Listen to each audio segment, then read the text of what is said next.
ചെറിയൊരു മാനസികമായ വേദനയോടുകൂടെയാണ് ഇന്നത്തെ സംസാരം ഇവിടെ ആരംഭിക്കുന്നത്. നമുക്കറിയാം, ഞങ്ങളുടെ തൊട്ടടുത്ത നാടാണ് പെരുമ്പലാവിനടുത്ത പന്നിച്ചടം. അൽഹംദുലില്ലാ ഒരു പള്ളി നമ്മളവിടെ ഉദ്ഘാടനം കഴിഞ്ഞു. നമ്മുടെ ഒരു ചെറുപ്പക്കാരനായ പ്രവർത്തകൻ, പെയിൻറ് പണിക്കാരൻ, വർക്കിനിടെ താഴെ വീണു. 2 ദിവസമായി വളരെ ക്രിട്ടിക്കലായിട്ട് ഹോസ്പിറ്റലിലായിരുന്നു. അസറിന് ശേഷം അള്ളാഹുവിൻ്റെ വിളിക്കുത്തരം നൽകി അദ്ദേഹം വിട പറഞ്ഞു. പക്ഷേ മയ്യത്ത് പോസ്റ്റ്മോർട്ടത്തിനുള്ള തീരുമാനത്തിലാണ് പോലീസ് ഉദ്യോഗസ്ഥരുള്ളത്, വിട്ടു തന്നിട്ടില്ല. അതിൻ്റെ ഇടയിലാണ് പിന്നെ പെട്ടെന്ന് ഇങ്ങോട്ടുള്ള യാത്രയും ഉണ്ടായത്. ഒരുപക്ഷെ ഞാൻ വൈകുമോ എന്നുള്ള പേടിയിലാണ് യാത്ര ചെയ്തത്. അള്ളാഹു സുബ്ഹാനഹു വ തആല അദ്ദേഹത്തിന് മഅ്ഫിറത്തും മർഹമത്തും നൽകി അള്ളാഹു അനുഗ്രഹിക്കുമാറാവട്ടെ. അദ്ദേഹത്തിൻ്റെ ചെറിയ മകൻ നമ്മുടെ മദ്രസയിലെ 1-ാം ക്ലാസ് പഠിച്ചുകൊണ്ടിരിക്കുമ്പോഴാണ് ക്യാൻസർ വന്ന്. അൽഹംദുലില്ലാ അള്ളാഹു പൂർണ്ണമായ ശിഫ നൽകി. ഒരു കുടുംബത്തിൻ്റെ ഗൃഹനാഥനാണ്. നമ്മുടെയൊക്കെ സഹോദരങ്ങൾ എന്നുള്ള രീതിയിൽ പ്രാർത്ഥനയിൽ ഉണ്ടാവണം. ഈ ആദർശ കൂട്ടായ്മയുടെ നമ്മളൊക്കെ ആഗ്രഹിക്കുന്നതിൻ്റെ ഏറ്റവും വലിയ ബെനിഫിറ്റ് എന്ന് പറയുന്നത്, നാളെ നമ്മളിൽ ഒരാളുടെ മരണവാർത്ത വാട്സപ്പിൻ്റെ ഗ്രൂപ്പുകളിലൂടെ കടന്നു വരുമ്പോൾ അവിടെ അതെൻ്റെ സഹോദരനാണല്ലോ എന്ന് കരുതി ആത്മാർത്ഥമായി അള്ളാഹുവിനോട് ദുആ ചെയ്യാൻ, പ്രാർത്ഥിക്കാൻ ഒരു 100ഓളം വരുന്ന തൗഹീദുള്ള ആളുകൾ, മുവഹിദുകളായ ആളുകൾ ആ മയ്യത്തിന് വേണ്ടി പ്രാർത്ഥിക്കുമ്പോൾ ചോദിക്കുന്ന കാര്യം അള്ളാഹു കൊടുത്തിട്ടല്ലാതെ ഇല്ല എന്നാണ്. നമ്മുടെ ഏറ്റവും അടുത്ത പരിസരങ്ങളിലാണെങ്കിൽ നമ്മൾ എത്തിപ്പെടണം. അല്ലാത്ത സ്ഥലങ്ങളിലുള്ള ആളുകളാണെങ്കിൽ ഹൃദയം തട്ടിയുള്ള പ്രാർത്ഥന അള്ളാഹുവിലേക്ക് ഉണ്ടാവണം. പ്രിയമുള്ളവരെ, ഈ ഒരു വീടിൻ്റെ മുറ്റത്ത് നമ്മളോട് ഒരുമിച്ച് കൂടിയത് അള്ളാൻ്റെ ദീന് പറയാനാണ്, അവൻ്റെ തൗഹീദ് പറയാനാണ്. ഇത് സ്വാഭാവികമായും ഇന്ന് കവലയിൽ അങ്ങാടിയിൽ നടക്കേണ്ട ഒരു പ്രസംഗം, അള്ളാഹുവിൻ്റെ തീരുമാനം ഇവിടെ നടക്കാനാണ്. ഖദ്ദർ അല്ലാഹ്. നമ്മൾ മനസ്സിലാക്കേണ്ടത്, ഒരുപക്ഷെ ഇതിനോട് വിയോജിപ്പുള്ള ആളുകളും ഈ ശബ്ദം ശ്രവിക്കുന്നവരുണ്ടാവാം. ഏതെങ്കിലും അർത്ഥത്തിൽ മറ്റുള്ളവരെയൊക്കെ ഇകഴ്ത്തി മോശക്കാരായി സംസാരിക്കാനോ ഒന്നും നമ്മളുടെ സംസാരം കൊണ്ടുള്ള ഉദ്ദേശങ്ങളില്ല. മറിച്ച് അള്ളാഹുവിൻ്റെ ദീനാണ് പറയണത്. ആ ദീന് പറയുമ്പോൾ ദീനിൻ്റെ അടിത്തറ എന്ന് പറയുന്നത് അതിൻ്റെ പ്രമാണങ്ങളാണ്. ആ ഉദ്ധരിക്കപ്പെടുന്ന തെളിവുകളെ നോക്കിയിട്ടാണ് നമ്മൾ ആ വിഷയത്തിനെ അവലംബിക്കുന്നത്. അതിനെ പഠിക്കേണ്ടതും ആ മേഖലയിൽ തന്നെയാണ്. മറ്റു ഭൗതികമായ ഏതെങ്കിലും രൂപത്തിലൂടെയുള്ള ഒരു സംഘടനാ വളർച്ചകളോ അതുമായി ബന്ധപ്പെട്ട ഒരു ഇലക്ഷൻ്റെ ചൂടിലൊക്കെയാണ് അത് ആറി വരുന്നേ ഉള്ളൂ നമ്മളിലേക്ക്.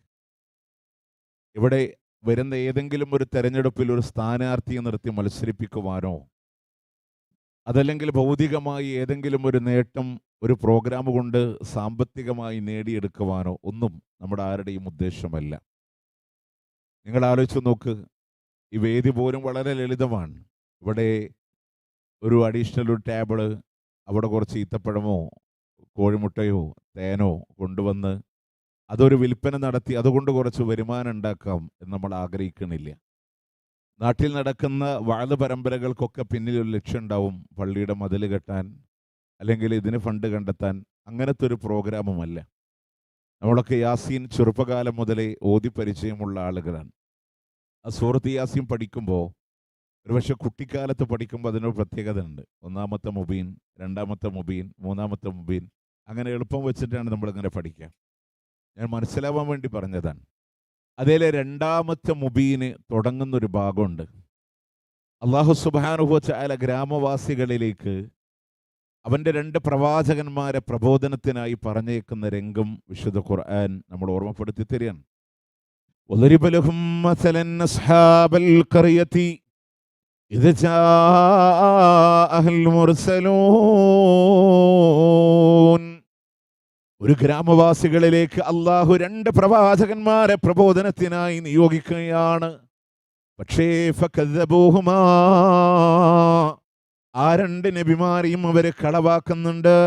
ഫഅസ്സസ്നാ ബിസാലിസിൻ, 3-ാമതൊരു പ്രവാചകനെ കൊണ്ട് അവർക്ക് പ്രതാപം നൽകുന്നുണ്ട്, ആ നബിമാർക്ക് ശക്തി നൽകുന്നുണ്ട്. പക്ഷെ ആ ജനത അള്ളാഹു അയച്ച അള്ളാഹുവിന്റെ നബിമാരെ അവർ കണ്ട രീതി അള്ളാഹിന്റെ ഖുർആൻ പറയാൻ, അവരെ ഭീഷണിപ്പെടുത്തി, അവര് കളവാക്കി. അവസാനം ഈ 3 നബിമാരോടും കൂടെ അവർ പറഞ്ഞൊരു വാക്കുണ്ട്, നിങ്ങളൊരു ദുഷ്ടഗുണമാണ്, നിങ്ങൾ ദുഷ്ടഗുണമാണ്. നബിമാരെ തിരിച്ചവരോട് പ്രതികരിച്ചു. ഖാലൂ ത്വാഇറുക്കും മഅക്കും, നിങ്ങൾ പറയുന്ന ദുഷ്ടഗുണം നിങ്ങളുടെ കൂടെ തന്നെയാണ്. അതുകൊണ്ട് അവർ അവസാനിപ്പിച്ചില്ല. വീണ്ടും അവർ പറഞ്ഞു, ഈ സംസാരം ഇവിടെ നിങ്ങൾ അവസാനിപ്പിക്കുന്നില്ലെങ്കിൽ അടുത്തത് നിങ്ങളെ വേദനിപ്പിക്കലാണ്, നിങ്ങൾ ഞങ്ങളെ കല്ലെടുത്തെറിയും, വേദനാജനകമായ ശിക്ഷ നിങ്ങളെ അനുഭവിപ്പിക്കുന്നതാണ്. ലഇല്ലം തൻതഹീ ലനർജുമന്നകും വലയമസന്നകും മിന്നാ അദാബുൻ അലീം. ഇതിവിടെ അവസാനിപ്പിക്കുന്നില്ല എങ്കിൽ നിങ്ങളെ ഞങ്ങൾ കല്ലെടുത്തെറിയുക തന്നെ ചെയ്യും, വേദനാജനകമായ ശിക്ഷ നിങ്ങളെ അനുഭവിപ്പിക്കുക തന്നെ ചെയ്യുമെന്ന് പറഞ്ഞപ്പോ ആ നബിമാരിങ്ങനെ നബിമാരെ ഭീഷണിപ്പെടുത്തിക്കൊണ്ടിരിക്കാൻ, ആ സമയത്ത് അള്ളാന്റെ സൂറത്ത് യാസീൻ പറയുന്ന മറ്റൊരു വിഷയമുണ്ട്. ആ മദീനയുടെ പട്ടണത്തിന്റെ അങ്ങേ അറ്റത്ത് നിന്ന് ഒരു മനുഷ്യൻ ഓടി വന്ന് ഈ നബിമാർക്ക് വേണ്ടി സംസാരിക്കുന്ന ഒരു ഭാഷയുണ്ട്. വജാഅ മിൻ അഖ്സൽ മദീനതി റജുലുൻ യസ്ആ ഖാല യാ ഖൗമി തബിഉൽ മുർസലീൻ. ആ മദീനയുടെ പട്ടണത്തിന്റെ അങ്ങേ അറ്റത്ത് നിന്നൊരു മനുഷ്യൻ ഓടി വന്നുകൊണ്ട് പറയുന്നുണ്ട്, ഇത്തബിഉൽ മുർസലീൻ, ഈ ദൈവദൂതന്മാരെ നിങ്ങൾ പിന്തുടരണമെന്നാണ്, അള്ളാഹുവിന്റെ പ്രവാചകന്മാരെ നിങ്ങൾ പിന്തുടരണേ. ഇത്തബിഉ മല്ലാ യസ്അലുകും അജ്റാ. ആ നബിമാരുടെ ക്വാളിറ്റി എന്താണെന്നറിയുമോ? ആ നബിമാരുടെ യോഗ്യത എന്താണ്? ഇത്തബിഉ മല്ലാ യസ്അലുകും അജ്റാ.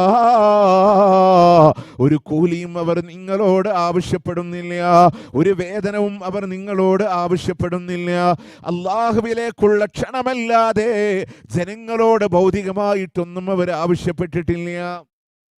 അതാണ് പ്രവാചകന്മാരുടെ പ്രബോധനത്തിന്റെ രീതി. ആ രീതിയെ അവലംബിച്ചുകൊണ്ടാണ് ഈ വീടിന്റെ മുറ്റത്ത് നമ്മൾ സംഗമിച്ചത്.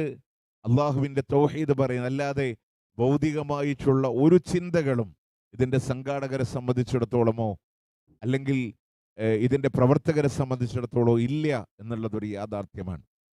പ്രിയമുള്ളവരെ, പിന്നെ ജനങ്ങളോട് പറയാനുള്ള വിഷയം എന്താണ്?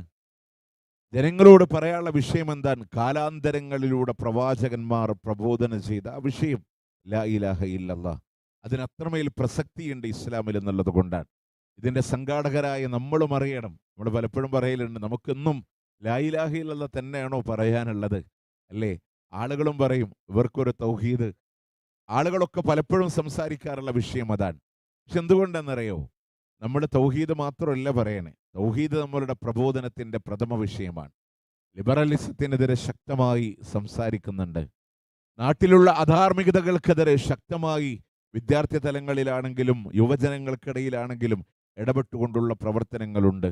സമൂഹത്തിൽ ഇടപെടേണ്ട മേഖലകളിൽ, ചാരിറ്റി പ്രവർത്തനങ്ങളുടെ മേഖലയിൽ അവിടെയും ശക്തമായി അതിൻ്റെ പ്രവർത്തനങ്ങളൊക്കെ കടന്നു പോകുന്നുണ്ട്. പക്ഷേ ഈ വിഷയം അത് ഇതിൻ്റെ ഇടയിലൊക്കെ കാലാന്തരങ്ങളിലൂടെ പ്രവാചകന്മാരുടെ പ്രബോധനത്തിന്റെ മുഖ്യമായ വിഷയമാണ്. മഹാനായ മുഹമ്മദുർ റസൂലുള്ളാഹി സ്വല്ലല്ലാഹു അലൈഹി വസല്ലം പ്രബോധനം ആരംഭിച്ചത് തന്നെ ലാ ഇലാഹ ഇല്ലല്ലാഹ് കൊണ്ടാണ്.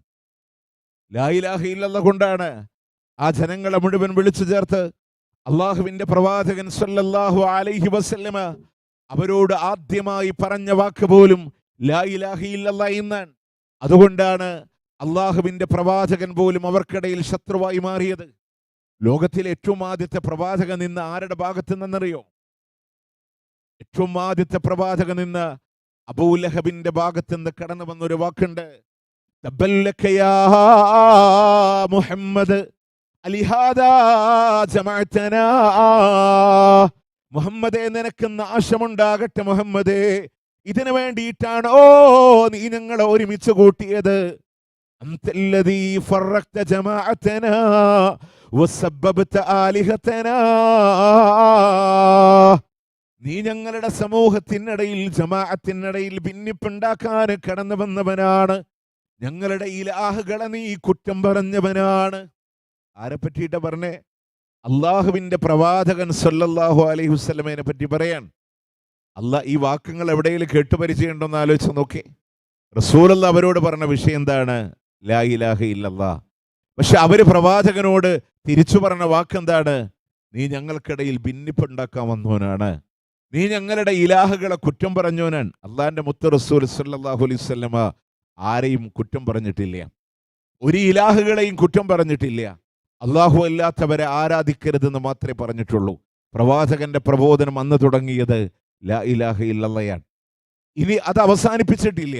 നിങ്ങൾ നോക്കുക, മക്കയിൽ അവതരിച്ച മുഴുവൻ സൂറത്തുകളുടെയും പ്രത്യേകത എന്തെന്നറിയോ? തൗഹീദിന് ഊന്നൽ കൊടുത്തുകൊണ്ടുള്ള വചനങ്ങളാണ് മക്കിയായ സൂറത്തുകളിലൂടെ കാണാം. മദീന കാലഘട്ടങ്ങളിലൂടെ അവതരിച്ച ആയത്തുകളിലും വഹികളിലുമാണ് ശരീഅത്തിന്റെ നിയമങ്ങൾ അവതരിക്കുന്നത് എങ്കിൽ അതിനിടയിൽ പോലും ആവർത്തിച്ചു വന്നു ലാ ഇലാഹ ഇല്ലല്ലാഹ്. എത്രത്തോളം എന്നറിയോ? അള്ളാഹിന്റെ പ്രവാചകൻ ഈ ലോകത്ത് നിന്ന് വിട പറയുന്ന സന്ദർഭങ്ങളില് മദീനയുടെ മസ്ജിദുൻ നബവിയില് അവസാനമായി ലോകത്തിന്റെ പ്രവാചകന് full Ibn Abbas Ali Ibnu അബീ ത്വാലിബ് റളിയല്ലാഹു അൻഹുവിന്റെ ഷോൾഡറിലൂടെ കൈവച്ചുകൊണ്ട് നടക്കാൻ കഴിയാതെ കാലുകൾ ഇങ്ങനെ മണ്ണിലൂടെ വലിച്ചുകൊണ്ട് അള്ളാന്റെ ഹബീബ് മസ്ജിദുൻ നബവിയിലൂടെ കടന്നു വന്ന് നമസ്കാരം നിർവഹിച്ച് മസ്ജിദുൻ നബവിയിൽ റസൂലുള്ളാഹിന്റെ അവസാനത്തെ നമസ്കാരമാ. നമസ്കാരം കഴിഞ്ഞ് തിരിഞ്ഞിരുന്ന് ലോകത്തിന്റെ പ്രവാചകനെ വിളിക്കുന്നുണ്ട്, അയ്യുഹന്നാസ് വസബൂ ഇലൻ നബി സല്ലല്ലാഹു അലൈഹി വസല്ലം. അവർ മുഴുവനും പ്രവാചകനിലേക്ക് ചാടി വീഴുന്നുണ്ട്. അവിടെ അല്ലാഹുവിന്റെ ഹബീബ് സല്ലല്ലാഹു അലൈഹി വസല്ലമ അവരെ അഭിസംബോധനം ചെയ്ത് ആദ്യം പറഞ്ഞ വാക്ക് പോലും തൗഹീദ്. ആദ്യത്തെ വാക്ക് തൗഹീദാണ്. ഇവിടെ പറയുന്ന അവസാന നിമിഷങ്ങളില് റസൂലുള്ളാഹിന്റെ ചുണ്ടുകൾ ഇങ്ങനെ ചലിച്ചുകൊണ്ടിരിക്കുമ്പോ അവിടെയും പ്രവാചകൻ പറഞ്ഞത് തൗഹീദാണ്. അതുകൊണ്ടാണ് സലഫികളെ സംബന്ധിച്ചിടത്തോളം ഈ തൗഹീദ് ഇങ്ങനെ ഇതിനൊരു അസ്തമനമില്ല. എന്റെ റസൂലുള്ള തൗഹീദ് പഠിപ്പിച്ച ഒരു ഉമ്മത്തിന്റെ മുമ്പിൽ ഉണ്ടായിട്ട് വീണ്ടും അവരോടത് ആവർത്തിക്കുന്ന എന്തുകൊണ്ടാണ്? എല്ലാ തിന്മകൾക്കെതിരെയും പ്രവാചകൻ പറഞ്ഞിട്ടുണ്ട്, എല്ലാ അധാർമികതകൾക്കെതിരെയും അല്ലാഹുവിന്റെ ഹബീബ് പറഞ്ഞിട്ടുണ്ട്. പക്ഷെ അതിനിടയിലും ആ തൗഹീദ് വിട്ടുകൊണ്ടുള്ളൊരു പ്രബോധനത്തിന്റെ രീതിശാസ്ത്രങ്ങൾ ഉണ്ടായിരുന്നില്ല. പ്രവാചകന്റെ ഖുത്ബകളിൽ തൗഹീദും ആഖിറത്തും റിസാലത്തും ഇല്ലാത്ത സംസാരങ്ങൾ കടന്നു പോവാറുണ്ടായിരുന്നില്ല. അതാണ് മുത്തനബിയുടെ രീതി. ഇനി കാലങ്ങളിലൂടെ കടന്നു വന്ന പ്രവാചകന്മാരുടെ പ്രത്യേകത നോക്കി. ഇവിടെ നോക്കി, ഹദീസുകളിലൂടെ കാണാം, അഫ്ദലു മാ ഖുൽതു അന വന്നബിയ്യൂന മിൻ ഖബ്ലി ഖൗലു ലാ ഇലാഹ ഇല്ലല്ലാഹ്. കാലത്തിലൂടെ കടന്നു വന്ന മുഴുവൻ പ്രവാചകന്മാരും ജനങ്ങളോട് പ്രബോധനം ചെയ്ത ഏറ്റവും കാതലായ വിഷയം, ഏറ്റവും ശക്തമായ വിഷയം എന്നുള്ളത് ലാ ഇലാഹ ഇല്ലല്ലാഹ്. മറ്റൊരു റിവായത്തിലൂടെ കാണാ വഹ്ദഹു ലാ ശരീക ലാ, അവൻ ഏകനാണ്, അവന് യാതൊരു പങ്കുകാരനുമില്ല. എല്ലാ നബിമാരും ജനങ്ങളോട് പറഞ്ഞ ഏറ്റവും പ്രധാനപ്പെട്ട വിഷയവും അത് തന്നെയാണ്. ഇനി ആ വിഷയത്തിന്റെ കാമ്പെന്താന്ന് നിങ്ങളൊന്ന് മനസ്സിലാക്കി നോക്കി, അതിന്റെ ഡെപ്ത് എന്താണെന്ന് മനസ്സിലാക്കി നോക്കി. ഇപ്പൊ ലോകത്ത് മനുഷ്യൻ ഏറ്റവും കൂടുതൽ കടമയുള്ളത്, കടപ്പാടുള്ളത് ആരോടാണ്? അള്ളാഹു റസൂലും കഴിഞ്ഞാല് ഉമ്മാനോടാണ്, ബാപ്പാനോടാണ്, അല്ലേ?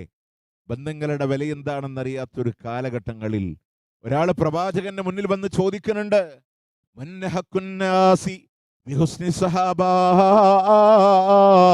ലോകത്ത് ഞാൻ ഏറ്റവും കൂടുതൽ കടമയുള്ളത്, കടപ്പാടുള്ളത് ആരോടാണ് നബിയേ?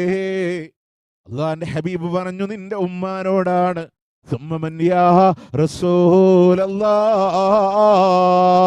പിന്നെ ആരോടാണ് നബിയേ? അപ്പോഴും പറഞ്ഞു നിന്റെ ഉമ്മാനോട്. മൂന്നാമതും പറഞ്ഞു നിന്റെ ഉമ്മ. നാലാമത് ആരോടാണെന്ന് ചോദിക്കുമ്പോ പറഞ്ഞു, അത് നിന്റെ പിതാവിനോടാണ്. കാരണം എന്ത്? ഗർഭം ചുമന്നത് 10 മാസം ഉമ്മയാ. പ്രസവിച്ച വേദന തിന്നതും അവർ തന്നെയാ, പാലും കൊടുത്ത് വളർച്ചലും അവരാണേ. ഈ 3 കാര്യം ബാപ്പയിൽ ഒഴിവാണേ. മരണസമാനമായ വേദന കൊണ്ട് പ്രസവിച്ചതും പ്രയാസത്തിന് മേലെ പ്രയാസം ചുമന്ന് ഗർഭം ചുമന്നതും 2 വർഷക്കാലം നിന്നെ പാലൂട്ടി വളർത്തിയതും ഉമ്മയാണ്. ഒരുപക്ഷേ ബാപ്പ ചെയ്യുന്ന കാര്യങ്ങൾ മക്കൾ കണ്ടു എന്ന് വരാ, ഉമ്മാന്റെ ത്യാഗങ്ങൾ കണ്ടിട്ടില്ല എന്ന് വരാ. അതുകൊണ്ട് ചില പണ്ഡിതന്മാർ ഇതുമായി ബന്ധപ്പെട്ട് പറഞ്ഞത്, അതുകൊണ്ടാണ് ആദ്യം 3 വട്ടം അല്ലാഹുവിന്റെ ഹബീബ് സല്ലല്ലാഹു അലൈഹി വസല്ലമ ഉമ്മാക്കാണ് സ്ഥാനമെന്ന് പറയാറുള്ള കാരണമെന്ന്. പ്രിയമുള്ളവരെ, അല്ലാഹുവിന്റെ ദീന് പറയാ, അവരോട് നിങ്ങൾ ചെയ്യുന്ന വാക്ക് പോലും നിങ്ങൾ പറയല്ലേ, അറപ്പോടുകൂടെ വെറുപ്പോടുകൂടെ നിങ്ങൾ നോക്കില്ലേ. എത്ര അത്യുന്നതങ്ങളിലേക്ക് നിങ്ങൾ പറക്കാനുള്ള കാലഘട്ടങ്ങൾ വന്നാലോ ആ ചിറകുകൾ താഴ്ത്തേണ്ടത് എവിടെയാ?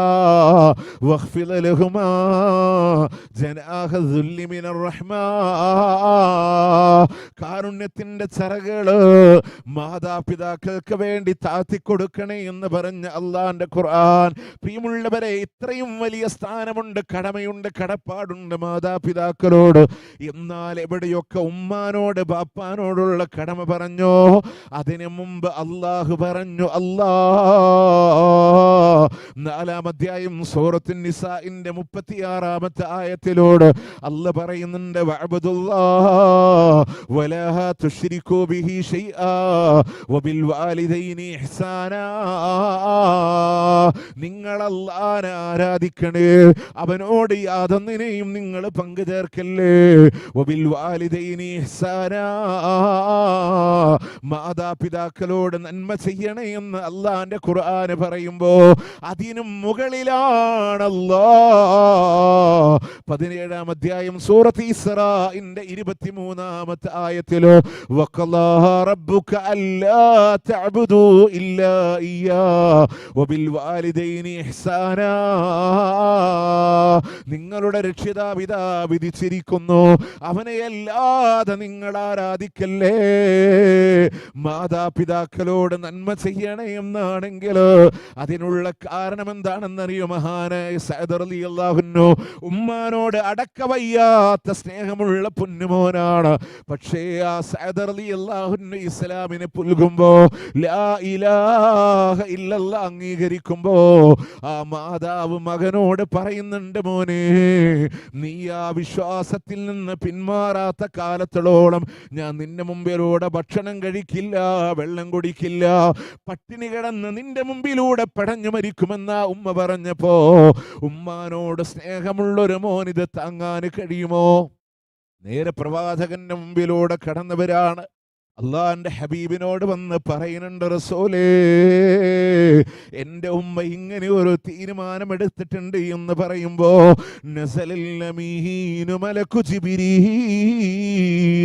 അള്ളാന്റെ വഹിയും കൊണ്ട് ജിബ്രീൽ കടന്നു വരികയാണ്.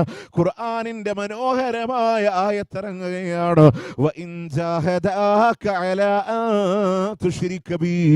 31-ാം അധ്യായം സൂറത്തുൽ ലുഖ്മാനിലൂടെ കാണാ, അവർ രണ്ടുപേരും എന്നിൽ പങ്കു ചേർക്കാൻ പറഞ്ഞുകൊണ്ട് നിന്നോട് പറഞ്ഞാലെന്നല്ല, നിന്നോട് കൽപ്പിച്ചാലെന്നല്ല, നിന്നോട് ആഹ്വാനം ചെയ്താലെന്നല്ല, അവർ നിന്നോട് ജിഹാദ് ചെയ്താല് പോലും ഫലാ തുതിഅഹുമാ, അവരെ രണ്ടുപേരെയും നീ അനുസരിക്കാൻ പാടില്ല. അല്ലാഹുവിൽ പങ്കു ചേർക്കാൻ പറഞ്ഞുകൊണ്ട് അവർ നിന്നോട് പറഞ്ഞാൽ അവരെ നീ ആ വിഷയത്തിലൂടെ അനുസരിക്കല്ലേ. എന്നാൽ എന്നോട് ശിർക്ക് ചെയ്യാൻ പറഞ്ഞതല്ലേ, ഇനി എൻ്റെ ഒരു ആനുകൂല്യങ്ങളും അവര് പറ്റണ്ട എന്ന് തീരുമാനിക്കാനല്ല. വസ്വാഹിബഹുമാ ഫിദ്ദുനിയാ മഅറൂഫാ, എന്തെല്ലാം നന്മകൾ അവർക്ക് വേണ്ടി ചെയ്തു കൊടുക്കാൻ പറ്റോ അത് മുഴുവനും അവർക്ക് വേണ്ടി ചെയ്തു കൊടുക്കണമെന്നല്ലാന്റെ ഖുർആൻ. എന്തൊക്കെ നന്മകൾ ചെയ്തു കൊടുക്കാൻ പറ്റോ അത് മുഴുവനും അവർക്ക് വേണ്ടി നിങ്ങൾ ചെയ്തു കൊടുക്കണമെന്നാണ്. ഒരുപക്ഷെ അവർ അമുസ്ലിമീങ്ങളാണെങ്കിൽ അനന്തര സ്വത്ത് പോലും അവർക്ക് സ്വീകരിക്കാൻ കഴിയില്ല.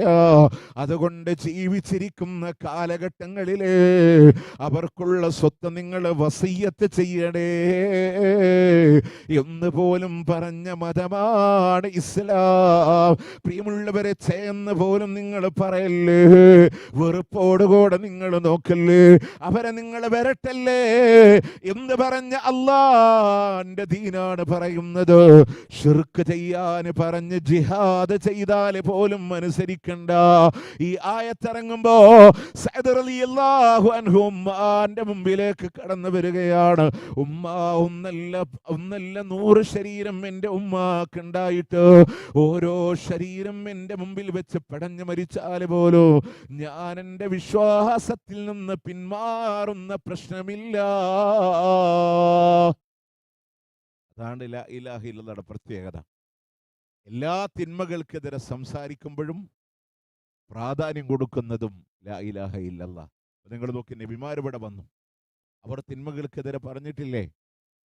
ഉണ്ട്, ശക്തമായി പറഞ്ഞിട്ടുണ്ട്.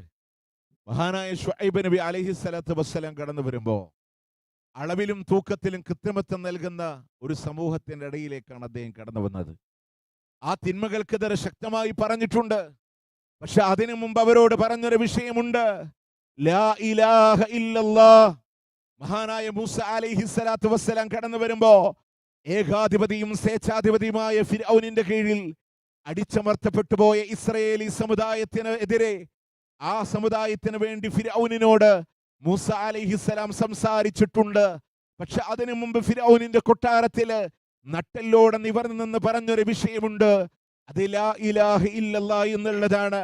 മഹാനായ ലൂത്ത് നബി അലൈഹിസ്സലാത്തു വസ്സലാം കടന്നു വരുമ്പോ ഹോമോസെക്സ് എന്ന് പറയുന്ന, സ്വർഗാനുരാഗം എന്ന് പറയുന്ന, അറപ്പുളവാക്കുന്ന തിന്മക്ക് വേണ്ടി അടിമപ്പെട്ടു പോയ ഒരു ജനതക്കെതിരെ ശക്തമായി ആ പ്രവാചകൻ പറഞ്ഞിട്ടുണ്ട്. പക്ഷേ അതിനു മുമ്പ് അവരോട് പറഞ്ഞൊരു വിഷയമുണ്ടായിരുന്നു, അത് ലാ ഇലാഹ ഇല്ലല്ലാഹ് എന്നുള്ളതാണ്. പ്രിയമുള്ളവരെ, എന്തിനേറെ മുഹമ്മദുർ റസൂലുള്ളാഹി സ്വല്ലല്ലാഹു അലൈഹി വസല്ലം കടന്നു വരുമ്പോ യുദ്ധത്തിന്, മദ്യത്തിന്, വ്യഭിചാരത്തിന് അടിമപ്പെട്ടു പോയൊരു ജനതയോട് ഈ തിന്മകൾക്കെതിരെയൊക്കെ പറഞ്ഞിട്ടുണ്ട്. അതിന്റെ അടപടലം മാറ്റിയിട്ടുണ്ട്. മദ്യത്തിന്റെ ചഷകത്തിൽ മുങ്ങിച്ചത്തുപോയ ഈച്ചയെ നോക്കിയിട്ട് നീ എത്ര ഭാഗ്യവാനെന്ന് കവിത പാടിയിരുന്ന ഒരു സമുദായത്തിനോട് മരിച്ചാല് മുന്തിരിവള്ളിക്ക് താഴെ മറമാടണമെന്ന്, അതിന്റെ പേരിൽ നിന്ന് ഉറ്റുവീഴുന്ന ജലകണികകൾ നുരുമ്പിപ്പോയി ഞങ്ങളുടെ അസ്ഥികൾക്ക് ആസ്വാദനമേകുമല്ലോ എന്ന് കവിത പാടിയിരുന്നൊരു സമുദായത്തിനെ അതിൽ നിന്ന് മാറ്റിയിട്ടുണ്ട്. എല്ലാ മേഖലയിലും സംസാരിച്ചിട്ടുണ്ട്.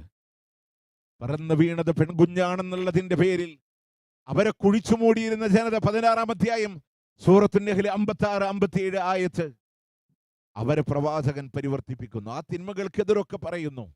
വ്യഭിചാരത്തിന് വേണ്ടി വൃദ്ധകൾ അവരെ സമീപിക്കാൻ മടിയില്ലാതിരുന്നൊരു സമുദായത്തിനെ ആ തിന്മകളിൽ നിന്ന് അവരെ പരിവർത്തിപ്പിച്ചു കൊണ്ടുവന്ന് യുദ്ധത്തിന്റെ തലേരാത്രികളിൽ സ്വഹാബത്തിന്റെ ടെന്റുകളിലേക്ക് വേശ്യകളെ പറഞ്ഞു വിടുന്ന ശത്രുക്കള് ഇവർ വികാരമില്ലാത്ത മരത്തടികളാണോ എന്ന് തിരിച്ചു പറയുമാറ് അവരെ പരിവർത്തിപ്പിച്ചിട്ടുണ്ട്.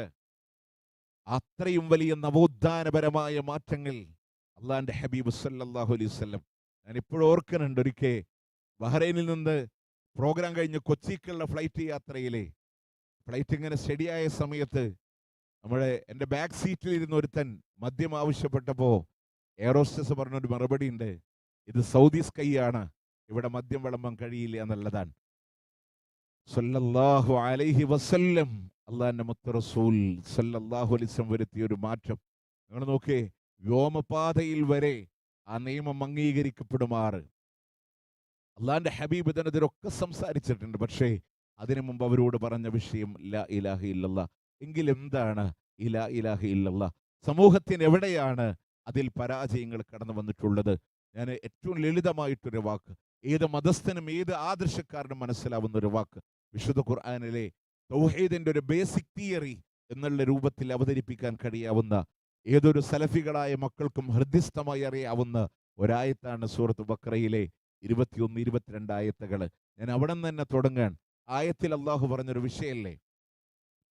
വിഷയല്ലേ, യാ അയ്യുഹന്നാസ് ഉഅ്ബുദൂ റബ്ബക്കുമുല്ലദീ ഖലഖക്കും വല്ലദീന മിൻ ഖബലിക്കും ലഅല്ലക്കും തത്തഖൂൻ.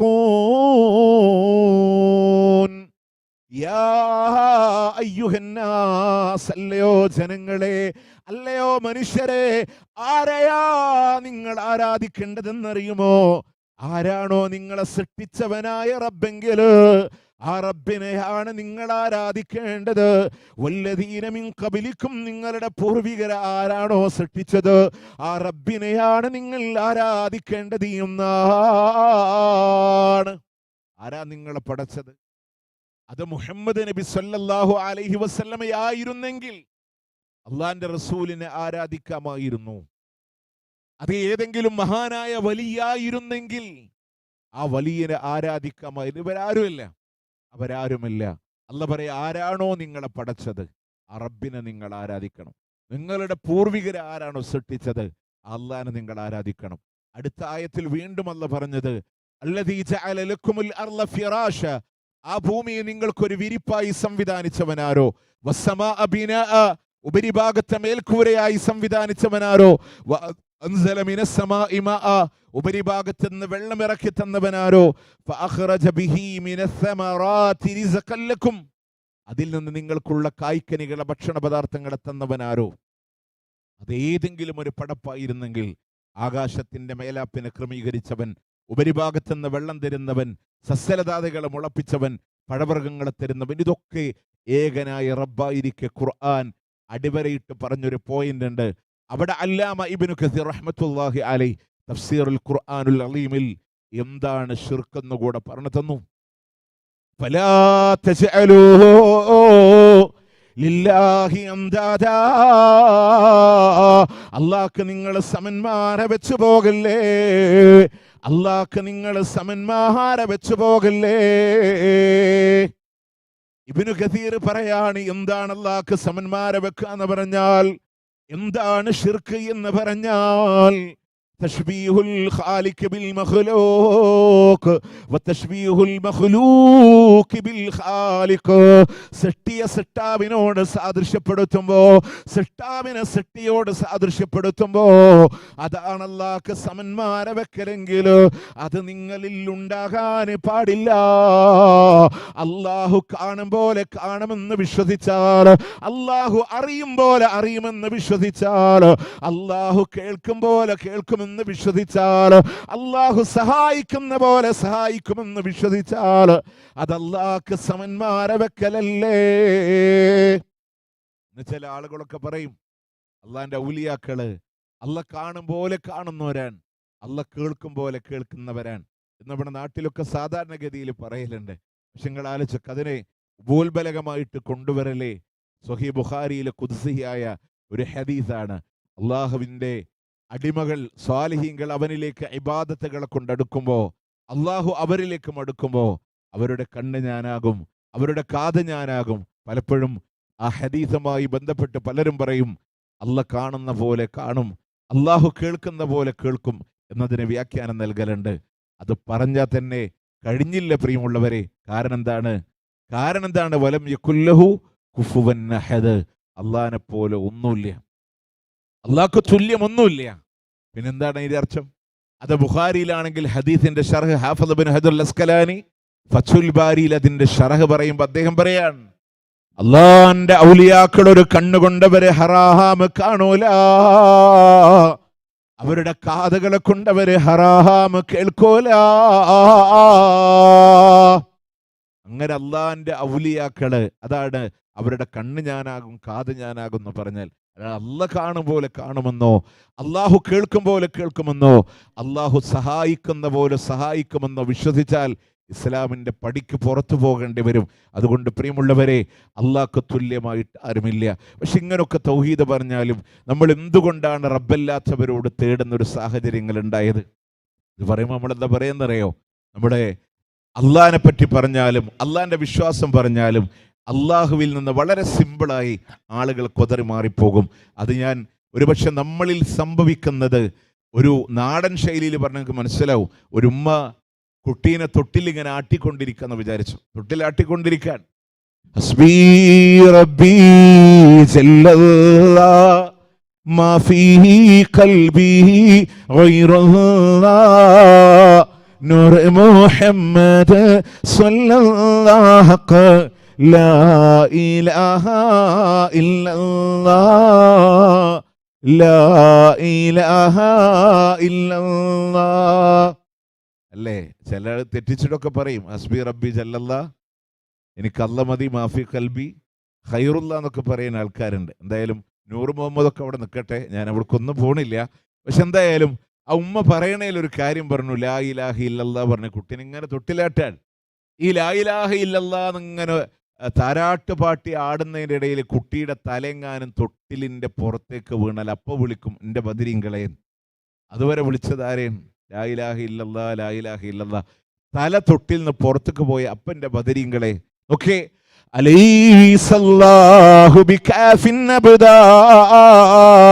ഒരടിമക്ക് അല്ല പോരെ, ഒരടിമക്ക് അല്ല പോരെ. പ്രിയമുള്ളവരെ, ആപത്തിന്റെ സന്നിഗ്ധ ഘട്ടങ്ങളിൽ വിളിത്തിരിയേണ്ടത് ആരോടാണ്? അല്ലാഹുവിലേക്കാണ്. അതുകൊണ്ടാണ് ഇലാഹ് ഇലാഹ് എന്ന് അല്ലാഹനെ പറയാനുള്ള കാരണം. അതുകൊണ്ടാണ് നമ്മളൊക്കെ കുറെ ലാ ഇലാഹ ഇല്ലല്ലാഹ് ചൊല്ലും. ഒന്ന് കാല് വഴുതി താഴേക്ക് വീഴുമ്പോൾ നമ്മളുടെ നാവിൽ വരിക എൻ്റെ ബദരീങ്ങളെ എന്ന് നമ്മൾ വിളിക്കുക. എന്തെങ്കിലും ഒരു ആപത്തുണ്ടായ എൻ്റെ മൂപ്പരെ എന്ന് നമ്മൾ വിളിക്കുക. അതല്ലാത്ത സമയത്തൊക്കെ നമ്മൾ കുറേ ലാ ഇലാഹ ഇല്ലല്ലാഹ് പറയും. ഇനി എന്താണ് അതിൻ്റെ വിഷയം എന്നറിയോ? നമ്മൾ പറയും ഞങ്ങളതിന് അങ്ങനൊന്നും അല്ലല്ലാത്തവരൊന്നും വിളിക്കണില്ല. അതിന് ന്യായീകരണമായിട്ട് നമ്മൾ പറയാറുള്ളത് അത് പ്രാർത്ഥനയല്ല എന്നുള്ളതാണ്. അതൊരു അപേക്ഷയാണ്, അതിന് പ്രാർത്ഥന ഒന്നല്ലല്ലോ എന്ന് നമ്മൾ പറയലുണ്ട്. പ്രിയമുള്ളവരെ, നമ്മൾ ഒന്ന് മനസ്സിലാക്കേണ്ട കാര്യം എന്തെന്നറിയോ? പിന്നെ എന്തിനാണ് നമ്മൾ ഈ സദസ്സുകളിലും ഇൽമിൻ്റെ സദസ്സിലും അതുപോലെ കഥാപ്രസംഗത്തിൻ്റെ സദസ്സിലും മജ്‌ലിസുന്നൂറിലൊക്കെ പോയിരുന്നു പിന്നെ എന്തിനാ നമ്മൾ ആമീൻ പറഞ്ഞേ? പ്രാർത്ഥന ഇല്ലാത്ത അപേക്ഷയ്ക്ക് ലോകത്ത് ആരെങ്കിലും ആമീൻ പറയോ? നിങ്ങൾ സാധാരണ കേട്ടപ്പോൾ സ്വലാത്ത് നഗറിലെ ഖത്താബങ്ങളെ കണ്ണച്ചുടുത്ത് തങ്ങളെ പാപികളാണ് തങ്ങളെ, ദോഷികളാണ് തങ്ങളെ, ആളുകളൊക്കെ ആമീൻ ആമീൻ ആമീൻ എന്നിങ്ങനെ പറഞ്ഞുകൊണ്ടിരിക്കാൻ. അപേക്ഷയ്ക്ക് ഞാനിപ്പോൾ എൻ്റെ മോളെ ഒരു സ്കൂളിൽ ചേർത്താൻ വേണ്ടി പോവാൻ. എൻ്റെ കൂടെ എൻ്റെ ഫാമിലി ഉണ്ടെന്ന് വിചാരിച്ചു. ഞാൻ പ്രിൻസിപ്പലോട് പറയാണ് എൻ്റെ കുട്ടീനെ സ്കൂളിൽ ചേർത്തണം എന്ന് ഞാൻ അപേക്ഷിക്കുന്നു. ഉടനെ എൻ്റെ ഭാര്യ വലതു ഭാഗത്തുനിന്ന് പറഞ്ഞു ആമീൻ. പ്രിൻസിപ്പൾ പറയും കുട്ടീനെയും കൊണ്ട് പോയിക്കോ, അത് തലക്ക് സുഖമില്ലാത്തൊരു ഫാമിലിയാണ്. അപേക്ഷക്കാരും ആമീൻ പറയോ? കൃഷിഭവനിക്ക് ഖിയാമത്ത് നാളെ വരെ ഉത്തരം നൽകാൻ കഴിയാത്തത് അവരാകട്ടെ ഇവരുടെ പ്രാർത്ഥനകൾ തൊട്ട് അശ്രദ്ധരാണ് എന്ന് പറഞ്ഞത് വിഗ്രഹത്തിനോട് തേടലാണ്, കല്ലിനോട് തേടലാണ് എന്നാണ് ആയത്തിൽ പറഞ്ഞത്. അതല്ലാതെ മഹത്തുക്കളായ ഔലിയാക്കളോട് തേടലോ അതല്ലെങ്കിൽ നബിമാരോട് തേടുന്നതോ അല്ല എന്ന് പറയുന്നവരും പറയില്ല. അല്ലാഹ് എനിക്കൊന്നും അറിയില്ല റബ്ബേ, നീയാണല്ലോ അദൃശ്യങ്ങൾ അറിയുന്നവൻ എന്ന് ഞാൻ അവരോട് പഠിപ്പിച്ചിട്ടില്ല. അല്ലാ 5-ാം അധ്യായം സൂറത്ത് മാഇദ 114-115 ആയത്തിലോ അല്ലാഹു ആ വിഷയത്തിനെ പരാമർശിക്കുന്നുണ്ടെങ്കിലോ എൻ്റെ പ്രിയമുള്ളവരെ അവരും ഇതിനെ നിഷേധിക്കുന്നതാണ്. വകാനൂ ബിഇബാദതിഹിം കാഫിരീൻ, ഈ ആരാധനകളെ അവർ നിഷേധിക്കുമെന്നാണ്. ഏത് ആരാധന? പ്രാർത്ഥന എന്ന ആരാധനയെ അള്ളാന്റെ ഖുർആൻ പറയുന്നു പ്രാർത്ഥന ആരാധനയാ. ഇവിടെ മാത്രമല്ല, സൂറത്ത് ആഫിറില് സൂറത്ത് മുഅ്മിൻ എന്നും ആ സൂറത്തിന് പേരുണ്ട്. അതിന്റെ 60-ാമത്തെ ആയത്തിൽ നാട്ടില് മറവ് ചെയ്യപ്പെട്ട തഴവാ കുഞ്ഞു മുഹമ്മദ് മുസ്ലിയാർ അദ്ദേഹത്തിന്റെ അൽമവാഹിബുൽ ജലിയ എന്ന് പറഞ്ഞൊരു ഗ്രന്ഥമുണ്ട്. നിങ്ങൾക്ക് ഗ്രന്ഥത്തിന്റെ പേര് പരിചയമില്ലെങ്കിലും വാദകളിൽ ആ ഉദ്ധരണികൾ നല്ല ഓർമ്മ ഉണ്ടാവും. കാരണം വെച്ചാൽ ഖബറൊന്നു കേട്ടാൽ തൽക്ഷണം ഞെട്ടേണ്ടതാണ് ഒക്കെ പദ്യരൂപത്തിലാണ് അദ്ദേഹം ഇങ്ങനെ എഴുതിയത്. എല്ലാ വിഷയങ്ങളിലും അദ്ദേഹം ഇങ്ങനെ പലതും എഴുതിയിട്ടുണ്ട്. അപ്പോൾ കണ്ണിനെ പറ്റിയിട്ടൊക്കെ എഴുതിയിട്ടുണ്ട്. ഒരു ജീവിക്കും കഴിവില്ല നോക്കാൻ ഫിസ്സമാ, മനുഷ്യനെ മാത്രം റബ്ബ് ചെയ്ത തകറുമാ. ആകാശത്തിന്റെ വിഹായസിൽ വട്ടമിട്ട് പറക്കുന്ന പറവക്ക് പോലും ആകാശത്തിൽ നോക്കാനുള്ള കഴിവില്ല. അത് മനുഷ്യനുള്ള പ്രത്യേകതയാണ്. അങ്ങനെ കുറെ നമ്മുടെ വീട്ടിലേക്ക് കറി വെക്കണം. മുരിങ്ങല്ലേ, മുരിങ്ങാമരം രണ്ടുള്ള വീട്ടില് ഹോലിമാ കൂട്ടാന് മുട്ടറിയേണ്ടതില്ലടി ഫാത്തിമ. അങ്ങനെ കുറേ വാളുകളിലൊക്കെ സാധാരണ ഉസ്താദുമാര് ഇതിങ്ങനെ എടുത്ത് ഉദ്ധരിക്കലുണ്ട്. അപ്പൊ ഇബിലീസിനെ അല്ല സ്വർഗത്തുനിന്ന് ആട്ടിപ്പുറത്താക്കുമ്പോ ഇബിലീസ് പേടിച്ചു മൂത്രമൊഴിച്ച സ്ഥലത്ത് മുളച്ചതാണ് വീടിപ്പുകയില എന്ന് അദ്ദേഹം അതിൽ പറയുന്നുണ്ട്. അങ്ങനെ ഒരുപാട് വിഷയം നമുക്ക് ചോദിക്കാനുള്ളത്. അത് പ്രമാണമൊന്നുമല്ല കേട്ടോ, അദ്ദേഹം എഴുതിയതാണ്. അത് തിന്നു നടക്കണോ വലിയാവോ ഇല്ല എന്നുള്ളത് നമുക്ക് ചോദിക്കാനുള്ളൂ. എന്താണെങ്കിലും ശരി, അങ്ങനെ ഇതൊക്കെ അതിൽ പറയുന്നുണ്ട്. ആ ഗ്രന്ഥത്തിലെ ഈ വിഷയം പറയുന്ന ആ ഗ്രന്ഥത്തിനെ സമസ്ത അങ്ങേയറ്റം സ്വീകരിക്കുന്ന ഗ്രന്ഥാണ്. മുഞ്ചിക്കാട്ടി അഹദോന്റെ മറുകൽ വരമൊഴികളാലെ വരച്ചു കാട്ടി. തഴവ ഉസ്താദല്ലേ അലിവിൻ പോക്കൊഴിഞ്ഞില്ലേ. തഴവ ഉസ്താദല്ലേ വനഷ്കുറുഹു അലാ ഹിദായതിഹി ലിദ്ദീനി ഇയാനാ. അപ്പൊ അതിൽ സാധാരണ അല്ലാഹ നഹ്മദുഹു. അപ്പോ ദർസ് പഠിച്ചു തുടങ്ങണത് എന്തെന്നറിയോ? അല്ലാഹ എന്ന് പറഞ്ഞ സാധാരണ മുബ്തദയിന് റഫ് വേണം, പക്ഷെ ഇവിടെ അല്ലാഹു എന്ന് പറയണേന് അല്ലാഹ. അപ്പൊ അന്നേരം തക്ദീർ ചെയ്യണം. നബ്ദഉ, ഞങ്ങൾ ആരംഭിക്കുന്നു എന്ന് തക്ദീർ ചെയ്തിട്ട് ഇതിനെ മഫൂലിന്റെ സ്ഥാനത്ത് കൊണ്ടുവന്ന് അതിനെ മഫ്തൂഹാക്കി ഉച്ചരിക്കുന്നതാണെന്നൊക്കെ പറയും. അതായത് ഇതാണ് തക്ദീർ പറഞ്ഞാൽ ഒരു സ്ഥാനത്തെ സങ്കല്പിച്ച് പറയാൻ. അതിൻ്റെ അനന്തരഫലങ്ങൾ ഞാൻ ചെറിയൊരു അനുഭവത്തിൽ നിന്ന് പറഞ്ഞാൽ നിങ്ങൾക്ക് ഒന്നുകൂടെ മനസ്സിലാവും. ഞാൻ ഒരു പക്ഷേ എൻ്റെ 10ാം ക്ലാസ്സിന് ശേഷം മുജാഹിദ് കോളേജിൽ തന്നെയാണ് പഠിച്ചത്. പക്ഷെ അതിന് മുമ്പ് ദർസിലാണ് പഠിച്ചത്. നാട്ടിലെ ദർസിൽ പുറത്തു പോയിട്ടല്ല. അൽഹംദുലില്ലാ മജ്മൂഅ ഓതി പഠിച്ചതൊക്കെ ദർസ് തന്നെയാണ്. ഫത്തുൽ മീനൊക്കെ റിയാദ് സാലിഹിനൊക്കെ ദർസ് തന്നെയാണ്. അപ്പോൾ ഞാൻ പറഞ്ഞതെന്ന് വെച്ചാൽ അവിടെ ഇടുക്കി തൊടുപുഴ ഭാഗത്തുള്ള ആളുകളൊക്കെയാണ് മുത്തഅല്ലിമീങ്ങളായിട്ട്. ഉസ്താദും ആ നാട്ടുകാരനായിരുന്നു. അപ്പോൾ ഉസ്താദിൻ്റെ ശിഷ്യനും ഇദ്ദേഹത്തിൻ്റെ കീഴിൽ പഠിക്കാനായിട്ട് അവിടെ ഉണ്ട്. അപ്പോൾ ഒരു ദിവസം ഈ അന്നത്തെ മക്കളുടെ ചെറിയൊരു കുരുത്തക്കേട്, ഈ അസർ കഴിഞ്ഞിട്ട് ബാത്റൂമിൻ്റെ മേലെ കൂടെ പുക അങ്ങനെ പോകുന്നുണ്ട്. ഈ പുക പോണത് അങ്ങനെ ഇദ്ദേഹമൊക്കെ ബാത്റൂമിൽ ടോയ്ലറ്റിൽ ഇരുന്ന ആളൊക്കെ പോയതിൻ്റെ ശേഷം ഉസ്താദ് പോയിട്ടൊന്നിങ്ങനെ സന്ദർശിച്ച് നോക്കിയപ്പോൾ ഈ കാജാ ബീഡി മൂടിയിട്ടേക്കാണ്, ഒരു തീപ്പെട്ടിയും കൂടെ മൂടി വെച്ചിട്ടുണ്ട്.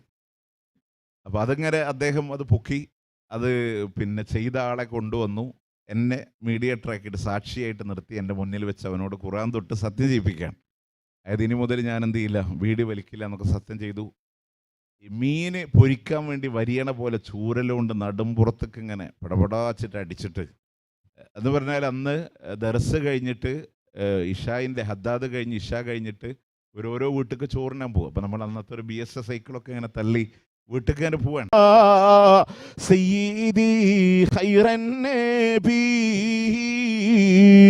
കുറ്റമെന്ന വാഹനമിൽ അറ്റമില്ല ഞാൻ കയറി അങ്ങയോടന്യായം ഞാൻ സയ്യിദി ഖൈറൻ നബി. അങ്ങനെ പദ്യരൂപത്തിൽ പറഞ്ഞത്, പദ്യരൂപത്തിൽ അതിൻ്റെ അർത്ഥം എഴുതിയുണ്ടാണ്. ഒരുപാട് തെറ്റുകളുടെ മേലെ വാഹനം കയറിയിരിക്കുന്നു നബിയെ, റസൂലേ അങ്ങയോട് ആവലാതിപ്പെടുന്നു നബിയേ, അങ്ങയോട് ആവലാതിപ്പെടുന്നു നബിയേ. ഇത് മലയാളം വായിക്കണ ഏതൊരാൾക്കും തോന്നുന്ന എന്താണ്? ഞാൻ ഒരുപാട് തെറ്റ് ചെയ്തു പോയി, അങ്ങയോട് ഞാൻ ആവലാതി ബോധിപ്പിക്കുന്നുണ്ട്. ഇനി കുത്തുബിയത്തിന്റെ അർത്ഥങ്ങളെടുത്ത എന്നെ സന്മാർഗത്തിലാക്കണേ മൊയ്തി ഷേഖേ എന്ന് പറയുന്നുണ്ട്. നിസ്കാരത്തെ നമ്മൾ ഇഹ്ദിന സിറാത്തൽ മുസ്തഖീം എന്നൊക്കെ പറഞ്ഞ അച്ഛൻ്റെ ഗൂഗിൾ മാപ്പ് അടിച്ചപ്പോൾ തെറ്റിയിട്ട് വന്നത് മുനമ്പത്ത് ബീവിയുടെ മക്കാമിക്കാണ്. വെളിയങ്കോടുന്ന് റോഡ് പാസ് ചെയ്യേണ്ടത് ഇപ്പുറത്തെ റോഡ് വന്നപ്പോൾ നേരെ മക്കാമിൻ്റെ തീരത്താണ് എത്തിയത്, കടൽ തീരത്ത്. വന്ന സ്ഥിതിക്ക് ജസ്റ്റ് ഒന്ന് കയറാൻ വേണ്ടി ഞാൻ അതിൻ്റെ ഉള്ളിലൊന്ന് ജസ്റ്റ് ഒന്ന് കയറി ഇങ്ങനെ നോക്കിയപ്പോൾ ഞാൻ ആ മൊയ്ലിയരോട് ചോദിച്ച് ആ ജാറത്തിൻ്റെ ഉള്ളിലേക്ക് ഒന്ന് കയറാൻ പറ്റുമോ എന്ന് ചോദിച്ചു. അപ്പോൾ അദ്ദേഹം പറഞ്ഞു ഇവിടെ ആണുങ്ങൾക്ക് പ്രവേശനമല്ല. അതായത് അതിൻ്റെ ഉള്ളിൽ മൊത്തം പെണ്ണുങ്ങളാണ്. കബറുമ്പങ്ങനെ കമിഴ്ന്ന് കിടക്കുകയാണ്, കൈയൊക്കെ വെച്ചിങ്ങനെ. ഞാനത് വെറുതെ പറയില്ല കേട്ടോ, എൻ്റെ എവിഡൻസ് ഉണ്ട്. അപ്പോൾ ഞാൻ CC ക്യാമറ ഉണ്ട്, ഒന്നിങ്ങനെ മാറി എന്നിട്ട് എടുത്തു. ആ മൊയ്ലിയർ എന്നോട് പറഞ്ഞു പറ്റൂല, ആണുങ്ങൾക്കുള്ളിൽ കയറാൻ പറ്റൂല, ഞങ്ങൾ ഇതൊരു ചാർജുള്ള 2 പേർക്ക് മാത്രമേ ഇതിൻ്റെ ഉള്ളിൽ നിൽക്കാൻ പറ്റുള്ളൂ, ബാക്കിയുള്ളതൊക്കെ പെണ്ണുങ്ങളാണ്. അവിടെ കമിഴ്ന്ന് കിടക്കുന്നുണ്ട്, തലയിൽ ഒഴിയുന്നുണ്ട്, പൈസ കൊടുക്കുന്നുണ്ട്, ഇതൊക്കെ ഉണ്ട്. നമ്മൾ ആലോചിച്ചൊക്കെ അവിടെ നിന്ന് ആളുകൾ പിന്നെ യാസീന് ബോർഡുമ്പോൾ വെച്ചിട്ടുണ്ട്. ഫെഡറൽ ബാങ്കിൻ്റെയും ഗ്രാമീൺ ബാങ്കിൻ്റെയും IFSC സഹിതമുള്ള അക്കൗണ്ട് നമ്പറും GPayയുടെ പിന്നെ ഇതും അവിടെ കൊടുത്തിട്ടുണ്ട്, പിന്നെ QR കോഡൊക്കെ അവിടെ കൊടുത്തിട്ടുണ്ട്. നിങ്ങൾ മനുഷ്യന്മാരെ എവിടേക്ക് കൊണ്ടുപോകുന്നു എന്നുള്ളത് ചിന്തിക്കാൻ വലിയ അത്ഭുതങ്ങളാണ് ഇതിലൊക്കെ. അല്ലാത്ത അബുദ് ഷെയ്ത്താൻ ഇന്നഹൂലക്കും അതും എന്നൊക്കെയാണ് യാസീൻ ലോദന് ഷെയ്ത്താനുള്ള ഇബാദത്തൊന്നും കൊടുക്കലേ പറഞ്ഞ നിലവിളക്കിനെ തിരികത്തിക്കണു. അവർ ആരാധിച്ചത് അള്ളാനെ ഒഴിവാക്കിയിട്ടല്ല, അള്ളാഹുവിലേക്ക് അടുപ്പിക്കാൻ അല്ല കൊടുത്ത കഴിവ് കൊണ്ടെന്നാണ്. അങ്ങോട്ട് മനസ്സിലാക്കിയാൽ മതി. നമ്മളൊക്കെ വിചാരിക്കണം എന്താ വെച്ചാല് അവർക്കാർക്കും പടച്ചോനിൽ വിശ്വാസമില്ല എന്നാണ്. മുഹമ്മദ് നബീന്റെ വാപ്പാന്റെ പേരെന്താണ്? അബ്ദുള്ള എന്നല്ലേ? എന്താ ഇതിന്റെ അർത്ഥം? അള്ളാന്റെ അടിമ. റസൂലുള്ള വന്നിട്ടാണോ വാപ്പാക്ക് പേരിട്ട് കൊടുത്ത്? അല്ല, അബ്ദുൽ മുത്തലിബ് ഇട്ടുകൊടുത്ത പേരാണ് അബ്ദുള്ള. അള്ളാന്റെ ഹബീബ് ജനിക്കുമ്പോ ചോര കുഞ്ഞിനെ കയ്യിലെടുത്ത് അബ്ദുൽ മുത്തലിബ് കാബാലയത്തിന്റെ അവിടെ പോയി ഒരു കവിത പാടി. അൽബിദായത്ത് വന്നിഹായ 2ാം വോള്യം 343 പേജ്. അംഗീകരിക്കാൻ കഴിയാത്തവർക്ക് റബീഉൽ അവ്വൽ മാസത്തിൽ പള്ളിയിലോതുന്ന ഷറഫുല്ലന മൗലിദലും ആ വരി കാണ. അൽഹംദുലില്ലാഹില്ലദീ അഹ്താനി ഹാദൽ ഉലമാ ത്വയ്യിബൽ അർദാനി. ഇത്രയും നല്ല സന്താനത്തെ എനിക്ക് തന്ന അല്ലാഹ്, നിനക്കാണ് സർവസ്തുതിയുമെന്നാണ്. ഈ അള്ളാഹുവിൽ സ്തുതികൾ അർപ്പിക്കാനുള്ള വിശ്വാസം എവിടെ നിന്നാണ് അബ്ദുൽ മുത്തലിബിന് കിട്ടിയത്? ഹുദൈബിയ സന്ധിയിൽ കരാറൊപ്പ് വെക്കുമ്പോ സുഹൈല് ബിസ്മിക്കല്ലാഹുമ്മ എന്ന് എഴുതിയിട്ട ശത്രുക്കൾ അള്ളാഹുവേ നിന്റെ നാമത്തിൽ എന്ന് പറഞ്ഞിട്ട് എഴുതിയേ. മുഖരത്തിൽ ലോകത്തിന്റെ പ്രവാചകൻ ഏകനായിരിക്കുമ്പോ നുബുവത്തിന്റെ ഇളം തെന്നലുമായി മലക്കു ജിബ്രീൽ അള്ളാന്റെ ഹബീബിന്റെ മുമ്പിലൂടെ പെയ്തിറങ്ങിപ്പോയ നിമിഷങ്ങളില്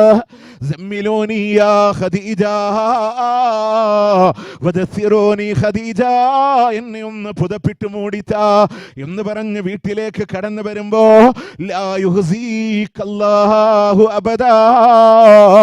അള്ളാഹു താങ്കളെ ദുഃഖിപ്പിക്കയില്ല. എവിടെ നിന്നാ ഖദീജ ബീവിക്ക് വിശ്വാസം കിട്ടിയേ? അപ്പൊ അവർക്ക് അള്ളാഹുവിൽ വിശ്വാസം ഉണ്ടായിരുന്നു. അവർക്കുള്ള തകരാറെന്നറിയോ? ഈ കൊടുത്ത കഴിവാണ്. ഇമാം മുസ്ലിം അവിടുത്തെ സ്വഹീഹിൽ ഉദ്ധരിക്ക് അവർ ഹജ്ജ് ചെയ്തിരുന്നു. ഹജ്ജിൽ അവരെ ചൊല്ലിയിരുന്ന തൽബിയത്ത് എന്താണ്?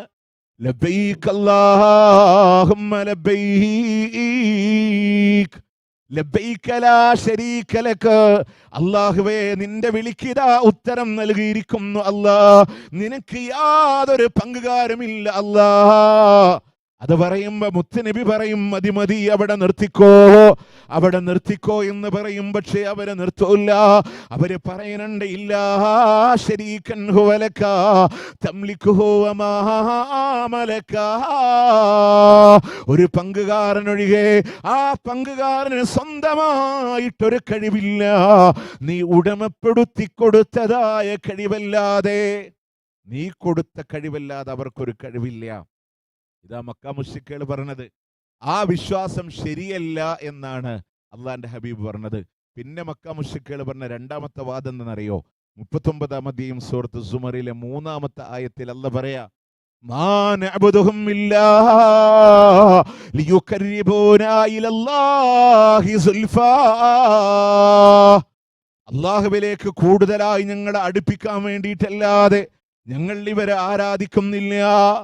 നമ്മളും പറയും എന്താണെന്നറിയോ? നമ്മളൊക്കെ സാധാരണക്കാരല്ലേ. നമ്മൾ പറഞ്ഞാൽ നമുക്കങ്ങനെ ഡയറക്റ്റ് അള്ളാഹുവിലേക്ക് അടുക്കാൻ പറ്റുമോ? അതുകൊണ്ട് പടച്ചോനിലേക്ക് നമ്മളെ അടുപ്പിക്കാൻ വേണ്ടിയിട്ടാണ് നമ്മൾ മീഡിയേറ്റർമാരായിട്ടാണ് അമ്പിയ ഔലിയാക്കളെ വിളിക്കുന്നത് എന്നുള്ളതാണ്. ഞാൻ 3 ഖുർആനിലെ ആയത്ത് നിങ്ങളുടെ ശ്രദ്ധയിൽപ്പെടുത്താൻ ഈ ആയത്തൊന്ന് പഠിച്ചാൽ മതി. എന്നിട്ട് നിങ്ങൾ പറ, അള്ളാഹുവിലേക്ക് അടുപ്പിക്കാൻ ഒരാളുടെ ആവശ്യമുണ്ടോ? ഒന്ന് സൂറത്ത് ബക്കറ 2-ാം അധ്യായം 186-ാമത്തെ ആയത്ത്.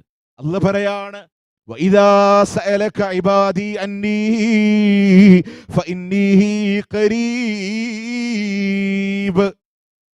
റസൂലേ എന്നെ കുറിച്ചെങ്ങാനും എൻ്റെ അടിമ താങ്കളോട് ചോദിക്കുമ്പോ പറഞ്ഞു കൊടുക്കണേ നബിയേ, ഫഇന്നീ ഖരീബ്, ഞാൻ വളരെ അടുത്തുള്ളവനാണ്, ഞാൻ വളരെ അടുത്തുള്ളവനാണ്. ഉജീബു ദഅവത്തദ്ദാഇ ഇദാ ദഅാൻ, വിളിക്കുന്നവരെന്നെ വിളിച്ചാൽ അവന്റെ വിളിക്ക് ഞാൻ ഉത്തരം നൽകുമെന്നല്ലോ, അവന്റെ വിളിക്ക് ഞാൻ ഉത്തരം നൽകുമെന്നല്ലോ. ഈ ആയത്തിൽ അല്ലാഹ് പറഞ്ഞെന്താണ്? സൂറത്ത് ബഖറ 186 ആയത്ത്. എന്നെക്കുറിച്ച് എൻ്റെ അടിമ ചോദിക്കുമ്പോൾ റസൂലെ പറഞ്ഞു കൊടുക്കേണ്ടത്, ഇന്ന് സമസ്തയുടെ വിശ്വാസമാണ് ശരിയെങ്കിലേ അള്ളാന്റെ ഹബീബ് എന്താ പറഞ്ഞു കൊടുക്കേണ്ടത്? റസൂലെ, എന്നെക്കുറിച്ച് എൻ്റെ അടിമ ചോദിക്കുമ്പോൾ പറയേണ്ടത്, നിങ്ങൾ സാധാരണക്കാരാണ്, നിങ്ങൾക്ക് പടച്ചോനിലേക്ക് എളുപ്പമൊന്നും അടുക്കാൻ കഴിയില്ല, അതുകൊണ്ട് എന്നെപ്പോലുള്ള ആളുകളെ മീഡിയേറ്റർമാരായിട്ട് വിളിച്ചിട്ടേ റബ്ബിലേക്ക് അടുക്കാവൂ എന്ന് പറഞ്ഞു കൊടുത്തു നബിയെ എന്നല്ലേ പറയേണ്ടിയിരുന്നത്. പക്ഷേ ഇസ്ലാമിന്റെ ആദർശം അതല്ലാത്തത് കൊണ്ട് അല്ലാഹ് പറഞ്ഞു അവരോട് പറയേണ്ടത് ഫഇന്നീ ഖരീബ്, ഞാൻ വളരെ അടുത്തുള്ളവനാണ്. ഉജീബു ദഅവത്തദ്ദാഇ ഇദാ ദഅൻ, വിളിക്കുന്നവരെന്നെ വിളിച്ചാൽ അവന്റെ വിളിക്ക് ഞാൻ ഉത്തരം നൽകുമെന്നല്ലാഹ്. എന്നെ വിളിച്ചോ, ഞാൻ ഉത്തരം നൽകാൻ ഞാൻ വളരെ അടുത്തുള്ളവനാണ്. നിങ്ങൾ പറ, അള്ളാഹുവിലേക്ക് അടുപ്പിക്കാൻ ആള് വേണോ? രണ്ടാമത്തെ ആയത്ത് സൂറത്തു ആഫിറിലെ 60 ആയത്ത്, വഖാല റബ്ബുക്കും ഉദ്ഊനി അസ്തജിബ് ലക്കും, നിങ്ങളുടെ രക്ഷിതാപിതാ പറഞ്ഞിരിക്കുന്നു, നിങ്ങൾ എന്നോട് ചോദിക്ക, ഞാൻ നിങ്ങൾക്ക് ഉത്തരം നൽകാം. മൂന്നാമത്തെ ആയത്ത് 50 അധ്യായം സൂറത്ത് ഖാഫ് 16 ആയത്താണ്. വലഖദ് ഖലഖനൽ ഇൻസാൻ, മനുഷ്യനെ സൃഷ്ടിച്ചവൻ നാമാണ്. വനഅലമു മാ തുവസ്വിസു ബിഹി നഫ്സുഹു, അവന്റെ മനസ്സ് മന്ത്രിക്കുന്നത് പോലും എനിക്കറിയാം. വനഹ്നു അഖറബു ഇലൈഹി മിൻ ഹബിലിൽ വരീദ്, അവന്റെ നാഡിഞരമ്പുകളെക്കാളും ഞാൻ അവനോട് അടുത്തുള്ളവനാണ്. അല്ലാഹ് പറയാ, മനുഷ്യനെ സൃഷ്ടിച്ചവൻ ഞാനാണ്, അവന്റെ മനസ്സ് മന്ത്രിക്കുന്നത് എനിക്കറിയാ, അവന്റെ നാഡിഞരമ്പുകളെക്കാളും ഞാൻ അടുത്തുണ്ട്. ഇനി നിങ്ങൾ പറ, ആ റബ്ബിലേക്ക് അടുപ്പിക്കാൻ ഒരാളുടെ ആവശ്യമുണ്ടോ? ഇല്ല, ഒരാളുടെ ആവശ്യമില്ല. അള്ളാഹുവിന്റെ നബിമാരൊക്കെ അള്ളഹാനോട് പറ, അള്ളഹാനോട് ചോദിക്കുക എന്ന് പഠിപ്പിച്ചവരാൻ. ഇനി നിങ്ങൾ ആലോചിച്ചൊക്കെ മറ്റൊരു വിഷയം നമ്മൾ പറയൽ എന്താണ്? പടച്ചോന്റെ അടുക്ക് നമുക്ക് വേണ്ടി റെക്കമെൻഡ് പറയാനാണ്. മക്കയിലെ മുശ്രിക്കീങ്ങളിൽ ലാത്തേനെ ഉസ്സൈനി മനാത്തേനൊക്കെ ആരാധിച്ചത്. നമ്മൾ പറയാം അതൊക്കെ വിഗ്രഹങ്ങളല്ലേ. ആരാ ലാത്തെന്നറിയോ? ഇബ്നു ഹജറുൽ അസ്കലാനി ഫത്ഹുൽ ബാരിയിൽ പറയാൻ, ഹജ്ജിന് വരുന്ന ആളുകൾക്ക് പായസം വിളമ്പി കൊടുത്തിരുന്ന സ്വാലിഹായ മനുഷ്യനായിരുന്നു ലാത്തനാൻ. പിന്നീട് ലാത്ത മരിച്ചപ്പോ അദ്ദേഹം ഇരുന്നിരുന്ന കല്ലിനോടൊരു ബഹുമാനം, അവസാനം അവിടെ ലാത്തേനെ തന്നെ പടച്ചുണ്ടാക്കി എന്നുള്ളതാണ്. അങ്ങനെ നിങ്ങൾ ആലോചിച്ചൊക്കെ നമ്മുടെ സമൂഹം മോശമൊന്നുമല്ല.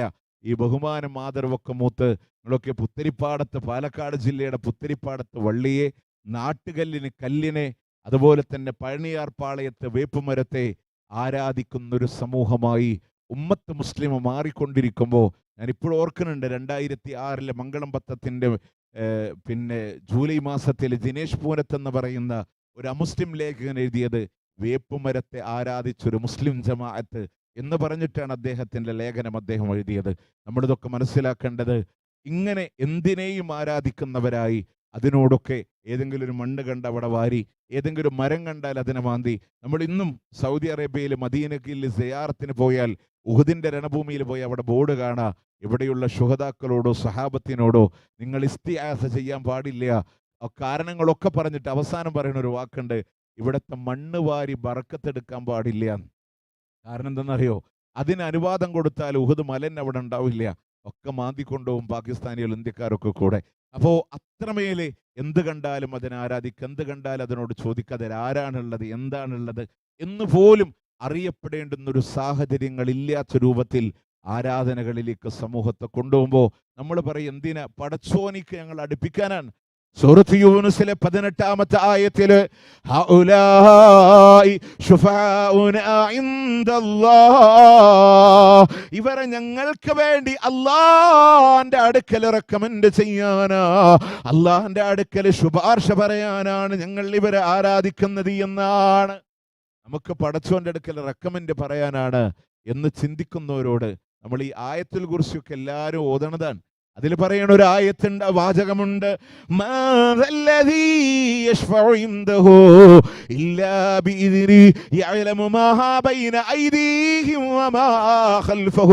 അള്ളാന്റെ അനുവാദമില്ലാതെ അവന്റെ അടുക്കൽ ശുപാർശ പറയുന്നവൻ ആരുണ്ട്? അടുത്ത വാക്കെന്താണ്? അവരുടെ മുന്നിലുള്ളതും അവരുടെ പുറകിലുള്ളതും അല്ലാഹു അറിയുന്നവനാണ്. എന്തുകൊണ്ടാണെന്നറിയോ? എന്തിനാണ് നമുക്കൊരാളോട് ശുപാർശ നടത്തേണ്ടി വരിക? എന്തിനാണ്? നമ്മുടെ ഒരാൾ എൻ്റെ അടുത്ത് വന്നിട്ട് പറയാൻ, ഇന്ന ആളുങ്ങളുടെ കൂട്ടുകാരനല്ലേ, നിങ്ങൾ അറിയുന്ന ആളല്ലേ, എനിക്കൊരു നിശ്ചിതമായ അവധിക്കൊരു 10,000 രൂപ കടം തരുമോ എന്ന് നിങ്ങൾ ഒന്ന് അയാളോട് എനിക്ക് വേണ്ടിയിട്ടൊന്ന് റെക്കമെൻഡ് ചെയ്യുമെന്ന് എന്നോട് ചോദിച്ചാൽ, എനിക്കെന്തുകൊണ്ടാണ് ആ വ്യക്തിയോട് റെക്കമെൻഡ് ചെയ്യേണ്ടി വരുന്നത്? ഈ വരുന്ന ആളെ ആ വ്യക്തിക്ക് അറിയില്ല, പക്ഷെ എനിക്ക് ആരറിയാം? ആ വ്യക്തി അറിയാം, അദ്ദേഹത്തിന് എന്നെയും അറിയാം. പക്ഷെ വരുന്ന വ്യക്തി അയാൾക്ക് അറിയാത്തതുകൊണ്ട് ഞാൻ അയാളെ ഇൻട്രൊഡ്യൂസ് ചെയ്യാൻ, ഇയാൾ ഇന്ന ഡേറ്റിൽ നിങ്ങൾക്ക് തരും, ഞാൻ അറിയുന്ന ആളാണ്, പറ്റിക്കൂല, നിങ്ങളൊരു 10,000 രൂപ കൊടുക്കുമെന്ന് ചോദിക്കുന്നത് ആ മനുഷ്യന് അറിയാത്തത് കൊണ്ടാണ് റെക്കമെൻഡിൻ്റെ ആവശ്യം വരണേ. പക്ഷെ അല്ലാഹു തആല പറയാണ്, അവരുടെ മുമ്പിലുള്ളതും പുറകിലുള്ളതും ഞാൻ അറിയുമെന്നല്ല. ആ അള്ളാൻ്റെ അടുക്കൽ റെക്കമെൻഡ് ചെയ്യാൻ ഇനി ഒരാളുടെ ആവശ്യമുണ്ടോ? അവിടെ ഉണ്ടോ? നമ്മൾ പറയണത് അള്ളാഹുവിൻ്റെ അടുക്കൽ ഞങ്ങൾക്ക് വേണ്ടി ശുപാർശ പറയാൻ വേണ്ടിയിട്ടാണ്. ഇനി ഞാൻ ഈ തർക്കങ്ങളും കുതിർത്തങ്ങളൊക്കെ മാറ്റി വെച്ചിട്ട് നമ്മളൊന്ന് ആലോചിച്ചൊക്കെ നമ്മൾ പറയും, ഞാൻ പറയുന്ന വിശുദ്ധ ഖുർആൻ നമ്മുടെ കയ്യിലെടുക്കാം. ആ ഖുർആൻ ലോകത്തിൽ ഏറ്റവും മഹാരഥന്മാരായ പ്രവാചകന്മാർക്ക് ശേഷം അവസാന കണ്ണിയായ മുഹമ്മദുർ റസൂലുള്ളാഹി സ്വല്ലല്ലാഹു അലൈഹി വസല്ലമയിലൂടെ അവതീർണമായ ഗ്രന്ഥമാണല്ലോ വിശുദ്ധ ഖുർആൻ. ആ ഖുർആൻ എടുത്ത് നമുക്ക് ഏറ്റവും സ്വീകാര്യനായ ഒരു ഉസ്താദിൻ്റെ കയ്യിൽ, ഒരു പണ്ഡിതൻ്റെ കയ്യിൽ, ഒരു ഷെയ്ഖിൻ്റെ കയ്യിൽ ആ ഖുർആൻ കൊണ്ടുപോയി കൊടുക്കുക. എന്നിട്ട് ചോദിക്കും, ഉസ്താദേ, ഈ ഖുർആൻ ഇറങ്ങിയത് മുഹമ്മദുർ റസൂലുള്ളാഹി സ്വല്ലല്ലാഹു അലൈഹി വസല്ലമയിലൂടെയാണല്ലോ. അതെ, ആ റസൂലുള്ളാഹിക്ക് മുമ്പ് ലക്ഷക്കണക്കിന് പ്രവാചകന്മാർ ഇവിടെ കടന്നു പോയിട്ടുണ്ടല്ലോ. ഉണ്ട് ഉണ്ട് പ്രിയമുള്ളവരെ, ഭീമാ ഉമ്മിച്ചയേക്കാൾ, മുനമ്പത്ത് ബീവിയേക്കാൾ, പുത്തമ്പള്ളി അയിലക്കാട് മൂപ്പരേക്കാൾ, മുഹിയുദ്ദീൻ ശൈഖ് റഹ്മത്തുള്ളാഹി അലൈഹിയേക്കാൾ ശ്രേഷ്ഠരായ ഒരുപാട് പ്രവാചകന്മാർ കടന്നു പോയിട്ടുണ്ടെങ്കിൽ മുൻകഴിഞ്ഞ ഏതെങ്കിലും ഒരു പ്രവാചകന്മാരോടോ, ഏതെങ്കിലും ഒരു പ്രവാചകൻ അല്ലാഹു കൊടുത്ത കഴിവ് കൊണ്ടോ, ഏതെങ്കിലും ഒരു പ്രവാചകന്റെ ഹക്ക് ജാഹ് ബറക്കത്ത് കൊണ്ടോ ഒരു പ്രാർത്ഥന അള്ളാഹുവിന്റെ ഖുർആനിൽ നിന്ന് കാണിച്ചു തരാൻ സാധ്യമാണോ? ഉണ്ടെങ്കിൽ സ്വീകരിക്കാലോ. ആ ഖുർആനിൽ നബിമാരുടെ പ്രാർത്ഥനയുണ്ട്, ആ ഖുർആനിൽ ബീവിമാരുടെ പ്രാർത്ഥനയുണ്ട്, ആ ഖുർആനിൽ സ്വാലിഹീങ്ങളുടെ പ്രാർത്ഥനയുണ്ട്, ആ ഖുർആനിൽ ബുദ്ധിമാനെന്ന് അള്ളാഹു അഭിസംബോധനം ചെയ്തവരുടെ പ്രാർത്ഥനയുണ്ട്. മുൻകഴിഞ്ഞ ഏതെങ്കിലും ഒരു പ്രവാചകനോട്, ഏതെങ്കിലും ഒരു പ്രവാചകന്റെ ഹക്ക് ജാഹ് ബറക്കത്ത് കൊണ്ട്, ഏതെങ്കിലും ഒരു പ്രവാചകൻ അല്ലാഹു കൊടുത്ത കഴിവ് കൊണ്ട് ഒരു പ്രാർത്ഥന വിശുദ്ധ ഖുർആനിലൂടെ കാണാൻ സാധിക്കില്ല.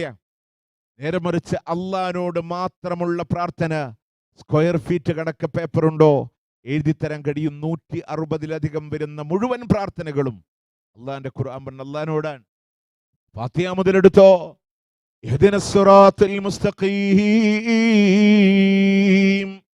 റബ്ബി ഹബ്ലി മിനസ് സാലിഹീൻ ربنا هب لنا من أزواجنا وذرياتنا قرة أعين واجعلنا للمتقين إماما رب ابن لي عندك بيتا في الجنة ونجني من فرعون وعمله وأيوب إذ نادى ربه أني مسني الضر وأنت أرحم الراحمين قال رب انصرني بما كذبون سبحانك فقنا عذاب النار ربنا إنك من تدخل النار فقد أخزيته وما للظالمين من أنصار ربنا إننا سمعنا مناديا ينادي للإيمان أن آمنوا بربكم فآمنا فاغفر لنا ذنوبنا وكفر عنا سيئاتنا وتوفنا مع الأبرار ربنا وآتنا ما وعدتنا على رسلك ولا تخزنا يوم القيامة إنك لا تخلف الميعاد മുഴുവൻ പ്രാർത്ഥനകളും ഫാത്തിഹ, ബഖറ, ആലി ഇംറാൻ, നിസാ, മായിദ, അൻആം, അറാഫ്, അൻഫാൽ, തൗബ, യൂനുസ്, യൂസുഫ്, റഅദ്, ഇബ്രാഹിം നീണ്ടു കിടക്കുന്ന ഖുർആനിന്റെ 114 അധ്യായങ്ങളിലൂടെ യാത്ര പോകുമ്പോൾ അല്ലാഹുവിനോടുള്ള പ്രാർത്ഥനയില്ലാതെ മുൻകഴിഞ്ഞ പ്രവാചകന്മാരോടോ ഹക്ക് ജാഹ് ബറക്കത്ത് കൊണ്ടോ അവർക്ക് അല്ലാഹു കൊടുത്ത കഴിവ് കൊണ്ടോ ഒരു പ്രാർത്ഥന പോലും ഖിയാമത്ത് നാൾ വരെ കാണിച്ചു തരാൻ സാധ്യമല്ല. ഇനി പ്രിയമുള്ളവരെ, ഹദീസ് ഗ്രന്ഥങ്ങളിലൂടെ കടന്നു വരുമ്പോ, വീട്ടിലേക്ക് കയറുമ്പോ, വീട്ടിൽ നിന്നിറങ്ങുമ്പോ, പുതുവസ്ത്രം ധരിക്കുമ്പോ, ഇടിമിന്നലുണ്ടാകുമ്പോ, ക്ഷുദ്രജീവികളുടെ ആക്രമങ്ങൾ ഭയപ്പെടുമ്പോ, കടക്കണിയിലൂടെ കുടുങ്ങുമ്പോ റബ്ബി റബ്ബനാ അല്ലാഹുമ്മ എന്നല്ലാതെ ഒരു പ്രാർത്ഥനയുമില്ല. ഒരു പ്രാർത്ഥനയും അവിടെ നിന്ന് പഠിപ്പിച്ചിട്ടില്ല. മുഴുവൻ പ്രാർത്ഥന ആരോടാണ്? അല്ലാഹു റബ്ബുൽ ഇസ്സത്തിനോടാണ്, അല്ലാഹുവിനോട് മാത്രമാണ്. ഇനി ഇത്രയൊക്കെ ഖുർആൻ വ്യക്തമായി പറഞ്ഞിട്ടും, ഒരു തരി പോലും വളവിന്റെ ആവശ്യമില്ലാതെ സിറാത്തുൽ മുസ്തഖീമായി മതത്തെ പറഞ്ഞിട്ടും എന്തുകൊണ്ടാണ് ഈ ജനങ്ങൾ അല്ലല്ലാത്തവരോട് തേടിയതെന്നറിയോ? അതിൻ്റെ ഒറ്റ കാരണമേ ഉള്ളൂ, അള്ളാന്റെ ദീനിലേക്ക് തന്നിഷ്ടപ്രകാരം പലതും കടത്തിക്കൂട്ടിയപ്പോ, ദീനിലേക്ക് പുതിയതൊക്കെ കൊണ്ടുവന്നപ്പോ സ്വാഭാവികമായിട്ടും അതിലൂടെ കടന്നു വന്നതാണ് റബ്ബല്ലാത്തവരോട് തേടാന്ന് പറയുന്ന ഈ നിലപാട്. അത് നിങ്ങൾ കൃത്യമായിട്ട് സുന്നത്തും ബിദ്അത്തും വേർതിരിച്ചാൽ, സുന്നത്ത് പറഞ്ഞ പ്രവാചകന്റെ ചര്യ, ബിദ്അത്ത് പറഞ്ഞ മതത്തിൽ പുതുതായി കടന്നു വന്നത്. നമുക്കുള്ള പ്രശ്നം എന്താണെന്നറിയോ? ആളുകൾ ഇവിടെ പാരമ്പര്യം പറയും, ഞങ്ങൾ മാലിക് ബിൻ ദീനാറിലൂടെ കടന്നു വന്ന ദീന അവിടെ ഉള്ളത് എന്നാണ്. പണ്ട് വെല്ലിപ്പാക്ക് പേരക്കുട്ടി ഒരു കൊട കൊടുന്നു കൊടുത്തു. ആ കൊടയും കൊണ്ട് വെല്ലിപ്പ അങ്ങനെ അങ്ങാടി പോയാൽ പറയും, എൻ്റെ പേരക്കുട്ടി കൊടുന്ന കൊടയൻ. പള്ളി പോയാൽ ആ കൊട അങ്ങനെ തൂക്കിയിടുമ്പോൾ പറയും, കാലം കൊട തൂക്കിയിടുമ്പോൾ പറയും, എൻ്റെ പേരക്കുട്ടി കൊടുന്ന കൊടയൻ. ആ കൊട പേരക്കുട്ടി കൊടുന്ന കൊടയൻ. കുറേ നാൾ കഴിഞ്ഞപ്പോൾ അതിൻ്റെ കമ്പികൾ ഓരോന്നിങ്ങനെ പൊട്ടാൻ തുടങ്ങി. കടയിൽ കൊണ്ടുപോയി കൊടുത്തിട്ട് അയാൾ, ആ കടക്കാരൻ അതിൻ്റെ ഓരോ കമ്പികളും ഇങ്ങനെ മാറ്റി കൊടുത്തു. അവസാനം കുറച്ച് കഴിഞ്ഞപ്പോൾ അതിൻ്റെ ശീലക്കോട്ട വീണു. അവസാനം ആ ശീലയും മാറ്റി കൊടുത്തു. കുറച്ച് കഴിഞ്ഞപ്പോൾ അതിൻ്റെ കമ്പി പൊട്ടി. അവസാനം പുതിയ കമ്പി ഇട്ട് കൊടുത്തു. കുറച്ച് കഴിഞ്ഞപ്പോൾ അതിൻ്റെ മൊട്ട് പോയി. ആ മൊട്ടും മാറ്റി കൊടുത്തു. എന്നാലും വെല്ലിപ്പ കൊടയിട്ട് ഇങ്ങനെ പിന്നെ അങ്ങാടിയിലൊക്കെ പോയാൽ ഈ കൊടയത ചോദിച്ചാൽ വെല്ലിപ്പ പറയും, ഇതെൻ്റെ പേരക്കുട്ടി കൊടുത്തുവെച്ച കൊടയൻ. നമ്മളിങ്ങനെ ദീനിൽ ഓരോന്നിങ്ങനെ കൊണ്ടുവന്നു. 400 കൊല്ലം മുമ്പ് ഒരു മുഹ്യദ്ദീമാല കയറ്റി. അത് കഴിഞ്ഞിട്ട് ഒരു 250 കൊല്ലം മുമ്പ് ഒരു നൂൽമാല കൊണ്ടുവന്ന് കയറ്റി. പിന്നെ നഫീസത്തുമാല കൊണ്ടുവന്ന് കയറ്റി. ഉള്ളത് പലതും ഇങ്ങനെ എടുത്ത് ഇങ്ങനെ വലിച്ചെറിഞ്ഞു. പുതിയത് കുറേ എക്സ്ട്രാ ഫിറ്റിങ്സ് ഒക്കെ വെച്ചിട്ട്. പക്ഷെ എന്നാലും നമ്മൾ പറയുന്നത് വെച്ചാൽ ഇതിങ്ങനെ മാലിക് ബിൻ ദീനാർ മുതലുള്ള ദീനാണ്. നിങ്ങൾക്കറിയോ, അങ്ങനെ മതത്തിൽ പുതിയത് കൊണ്ടുവന്നതിലുള്ള അപകടമാണ് സമൂഹത്തിൽ ഉണ്ടായത്. അന്നത്തെ ദീൻ ഇന്നില്ല എന്നുള്ളതിൻ്റെ ഏറ്റവും വലിയൊരു സാധാരണക്കാരനെ മനസ്സിലാക്കാൻ വേണ്ടി ഞാൻ പറയാം. നമ്മൾ പറയൽ എന്താ അറിയോ, മജ്‌ലിസുന്നൂറാണ്. ഈ മജ്‌ലിസുന്നൂർ തുടങ്ങിയിട്ട് എത്ര നാളായി ഉണ്ടാവും? കുറച്ച് കാലമായിട്ടല്ലേ ഉള്ളൂ. ഞാൻ അങ്ങോട്ട് വരാം ഇൻഷാ അല്ലാഹ്. മജ്‌ലിസുന്നൂറാണ്. അതുപോലെ തന്നെ ഹദ്ദാദ്, റാത്തീബ്, കുത്തുബിയ്യത്ത്, ഉറൂസ്, ഇതൊക്കെയാണ് ദീന് നമ്മൾ വിചാരിക്കണില്ലേ? നിങ്ങൾ ആലോചിച്ചൊക്കെ, വളരെ സിമ്പിളായിട്ട് ഞാൻ മനസ്സിലാക്കാൻ വേണ്ടി പറയാം. ഇതൊക്കെ ഒരു അമലു സ്വാലിഹാത്താണ്. ഇതൊക്കെ ദീനാണെന്ന് തന്നെ നമ്മൾ സമ്മതിച്ചു കൊടുക്കാം. നാളെ അള്ളാഹിന്റെ കോടതിയിൽ കടന്നു വരുമ്പോ, നമ്മുടെ ഈ പട്ടാമ്പിയുടെ തിരുവേഗപ്പുറത്തിന്റെ കൈപ്പുറത്തിന്റെ നെടുങ്ങോട്ടൂർ റോഡിലെ ഇവിടുത്തെ ആളുകളൊക്കെ ഇതൊക്കെ അമലു സ്വാലിഹാത്തിന്റെ ഏടൊക്കെ ഇട്ട് പടച്ചോന്റെ അടുക്ക പരലോകത്ത് ഇങ്ങനെ വന്നിക്കാൻ. അവരുടെ ഏടില് ഹദ്ദാദ് ഉണ്ട്, റാത്തീബ് ഉണ്ട്, മൗലൂദ് ഉണ്ട്, കുത്തറാത്തീബ് ഉണ്ട്, അതുപോലെ തന്നെ ഉറൂസ് ഉണ്ട്, നബിദിന റാലി ഉണ്ട്, ജീലാനി ദിനങ്ങളുണ്ട്. അങ്ങനെ കുറേ സംഭവങ്ങളൊക്കെ ആയിട്ട് ഇവരിങ്ങനെ വന്നിക്കാണ്. വറാത്തിരാവുണ്ട്, അങ്ങനെ കുറേ ഉണ്ട്. അപ്പുറത്ത് അബൂബക്കർ റളിയല്ലാഹു അൻഹു, ഉമർ റളിയല്ലാഹു അൻഹു അടക്കമുള്ള പ്രഗത്ഭരായ ആളുകളൊക്കെ നിൽക്കുക. അവരുടെ ഇടയിൽ വിശുദ്ധ ഖുർആന്റെ പാരായണങ്ങളുണ്ട്, ഇൽമിന്റെ മജ്‌ലിസുകളുണ്ട്, ഫർളുകളുണ്ട്, സുന്നത്ത് നമസ്കാരങ്ങളുണ്ട്, റവാത്തിബുകൾ, തഹജ്ജുദുകൾ, ഖിയാമുൽ ലൈലുകൾ, അള്ളാന്റെ മാർഗത്തിൽ ഷഹീദായത്, ഇങ്ങനെ ഒരുപാട് അമലു സാലിഹാത്തായിട്ട് അബൂബക്കർ റളിയല്ലാഹു അൻഹു അടക്കമുള്ള ആളുകൾ ഇങ്ങനെ നിൽക്കുക. നിങ്ങൾ ആലോചിച്ചൊക്കെ, അള്ളാന്റെ കോടതി നിൽക്കുമ്പോൾ അബൂബക്കർ റളിയല്ലാഹു അൻഹു, ഉമർ റളിയല്ലാഹു അൻഹു, അതെന്താ നബിയെ, നെടുങ്ങോട്ടൂരുകാരുടെ അമലിലൊക്കെ കുറേ പുണ്യകർമ്മങ്ങളുണ്ടല്ലോ, ഹദ്ദാദും റാത്തീബും കുത്തുബിയ്യത്തും കുത്തറാത്തീബും ഒക്കെ, മജ്‌ലിസുന്നൂറും മഹ്ദറത്തുൽ ബദരി, ഇതെന്താ റസൂലെ ഞങ്ങളോട് നിങ്ങൾ പഠിപ്പിച്ചു തരാത്തത്? അത് അബൂബക്കർ, ഉമർ നിങ്ങൾക്കൊന്നും മനസ്സിലാവാത്തതുകൊണ്ടാണ്. നെടുങ്ങോട്ടൂരുകാർക്ക് മനസ്സിലായിട്ടുള്ള പ്രത്യേക ഇബാദത്തുകളാണ് എന്ന് പറയുന്ന ഒരു ഗതികേട് അള്ളാന്റെ ദീനിനുണ്ടാവും. നിങ്ങൾ ചിന്തിക്കുന്നുണ്ടോ? ഉണ്ടോ? 10 പേരെ കാണിച്ച് അള്ളാന്റെ ഹബീബ് പറഞ്ഞു സ്വർഗത്തിലാണ്. അബൂബക്കറും ഉമറും ഉസ്മാനും അലിയും റളിയല്ലാഹു അൻഹും അജ്മഈൻ തുടങ്ങി സഅദുൻ സഈദുൻ സുബൈറുൻ തുൽഹത്തുൻ വഅബീ ഉബൈദത്തുൻ വബിനിഉ ഫിന്നാശിരിൽ കറമി.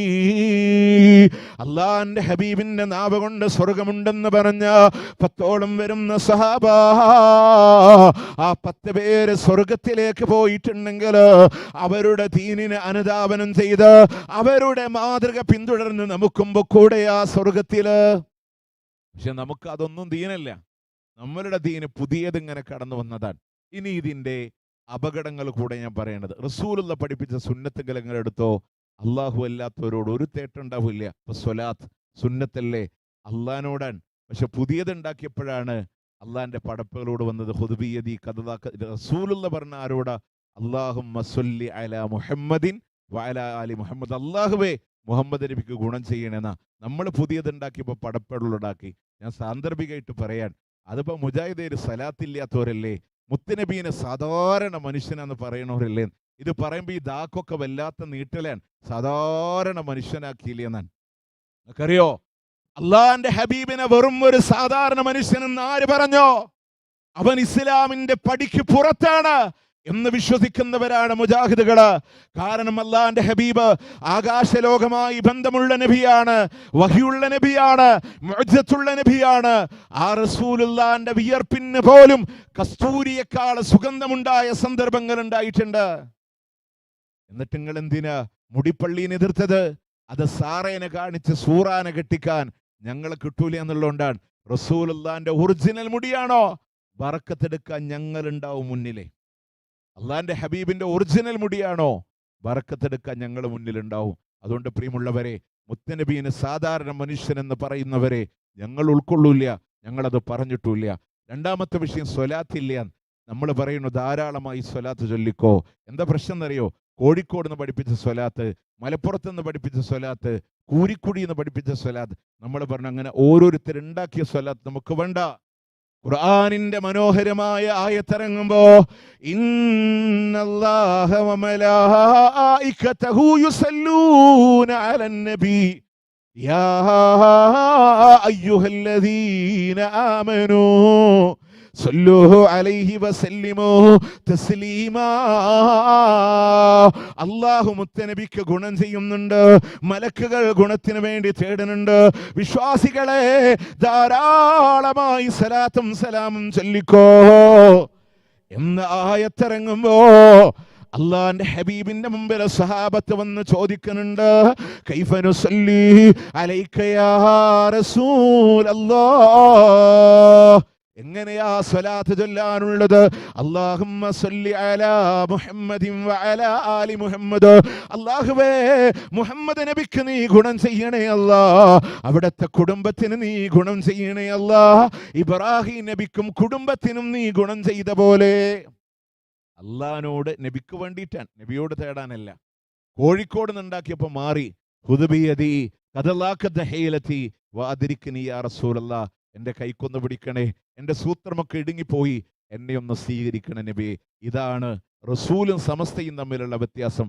റസൂല് പഠിപ്പിച്ചതിൽ അള്ളാഹിനോട് നബിക്ക് വേണ്ടി, കോഴിക്കോട് നിന്ന് പഠിപ്പിച്ചതിൽ നമുക്ക് വേണ്ടി നബിയോട്. ഇനി എന്തിനാ നമ്മൾ റസൂലുള്ളാഹിക്ക് വേണ്ടി അള്ളാഹിനോട് തേടുന്നേ? നമ്മൾ തേടില്ലെങ്കിലും സ്ഥാനമില്ലേ? സ്ഥാനമുണ്ട്, സ്ഥാനമുണ്ട്.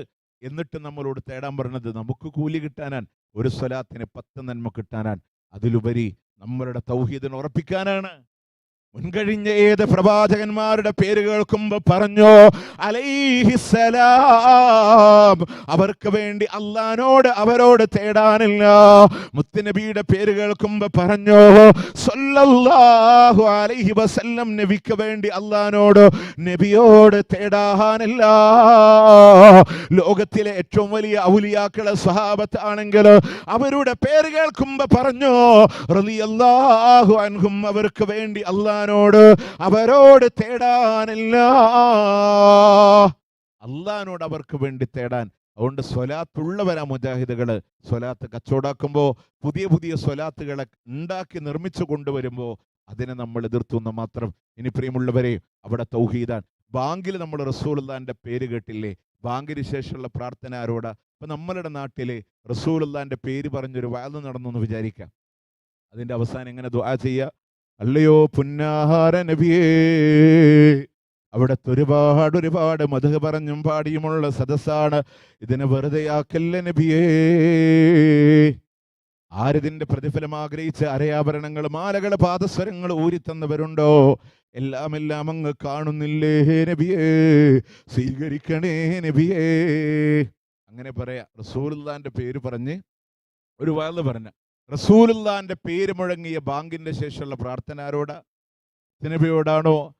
അല്ലാഹുമ്മ റബ്ബ ഹാദിഹി ദഅവതി തമ്മ വസ്സലാത്തിൽ ഖായിമ ആതി മുഹമ്മദിനിൽ വസീലത വൽ ഫളീല.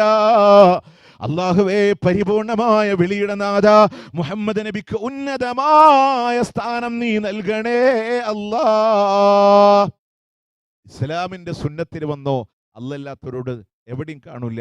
ഒരൊറ്റ ഉദാഹരണം കൂടെ വിശദീകരിച്ച് ഇൻഷാ അല്ലാഹ് നമുക്ക് ഈ സദസ്സിനോട് ഇവിടെ പറയാം. നിങ്ങൾ ആലോചിച്ചൊക്കെ, അള്ളാഹിന്റെ ഹബീബ് സല്ലല്ലാഹു അലൈഹി വസല്ലം പഠിപ്പിച്ചൊരു നിസ്കാരമില്ലേ?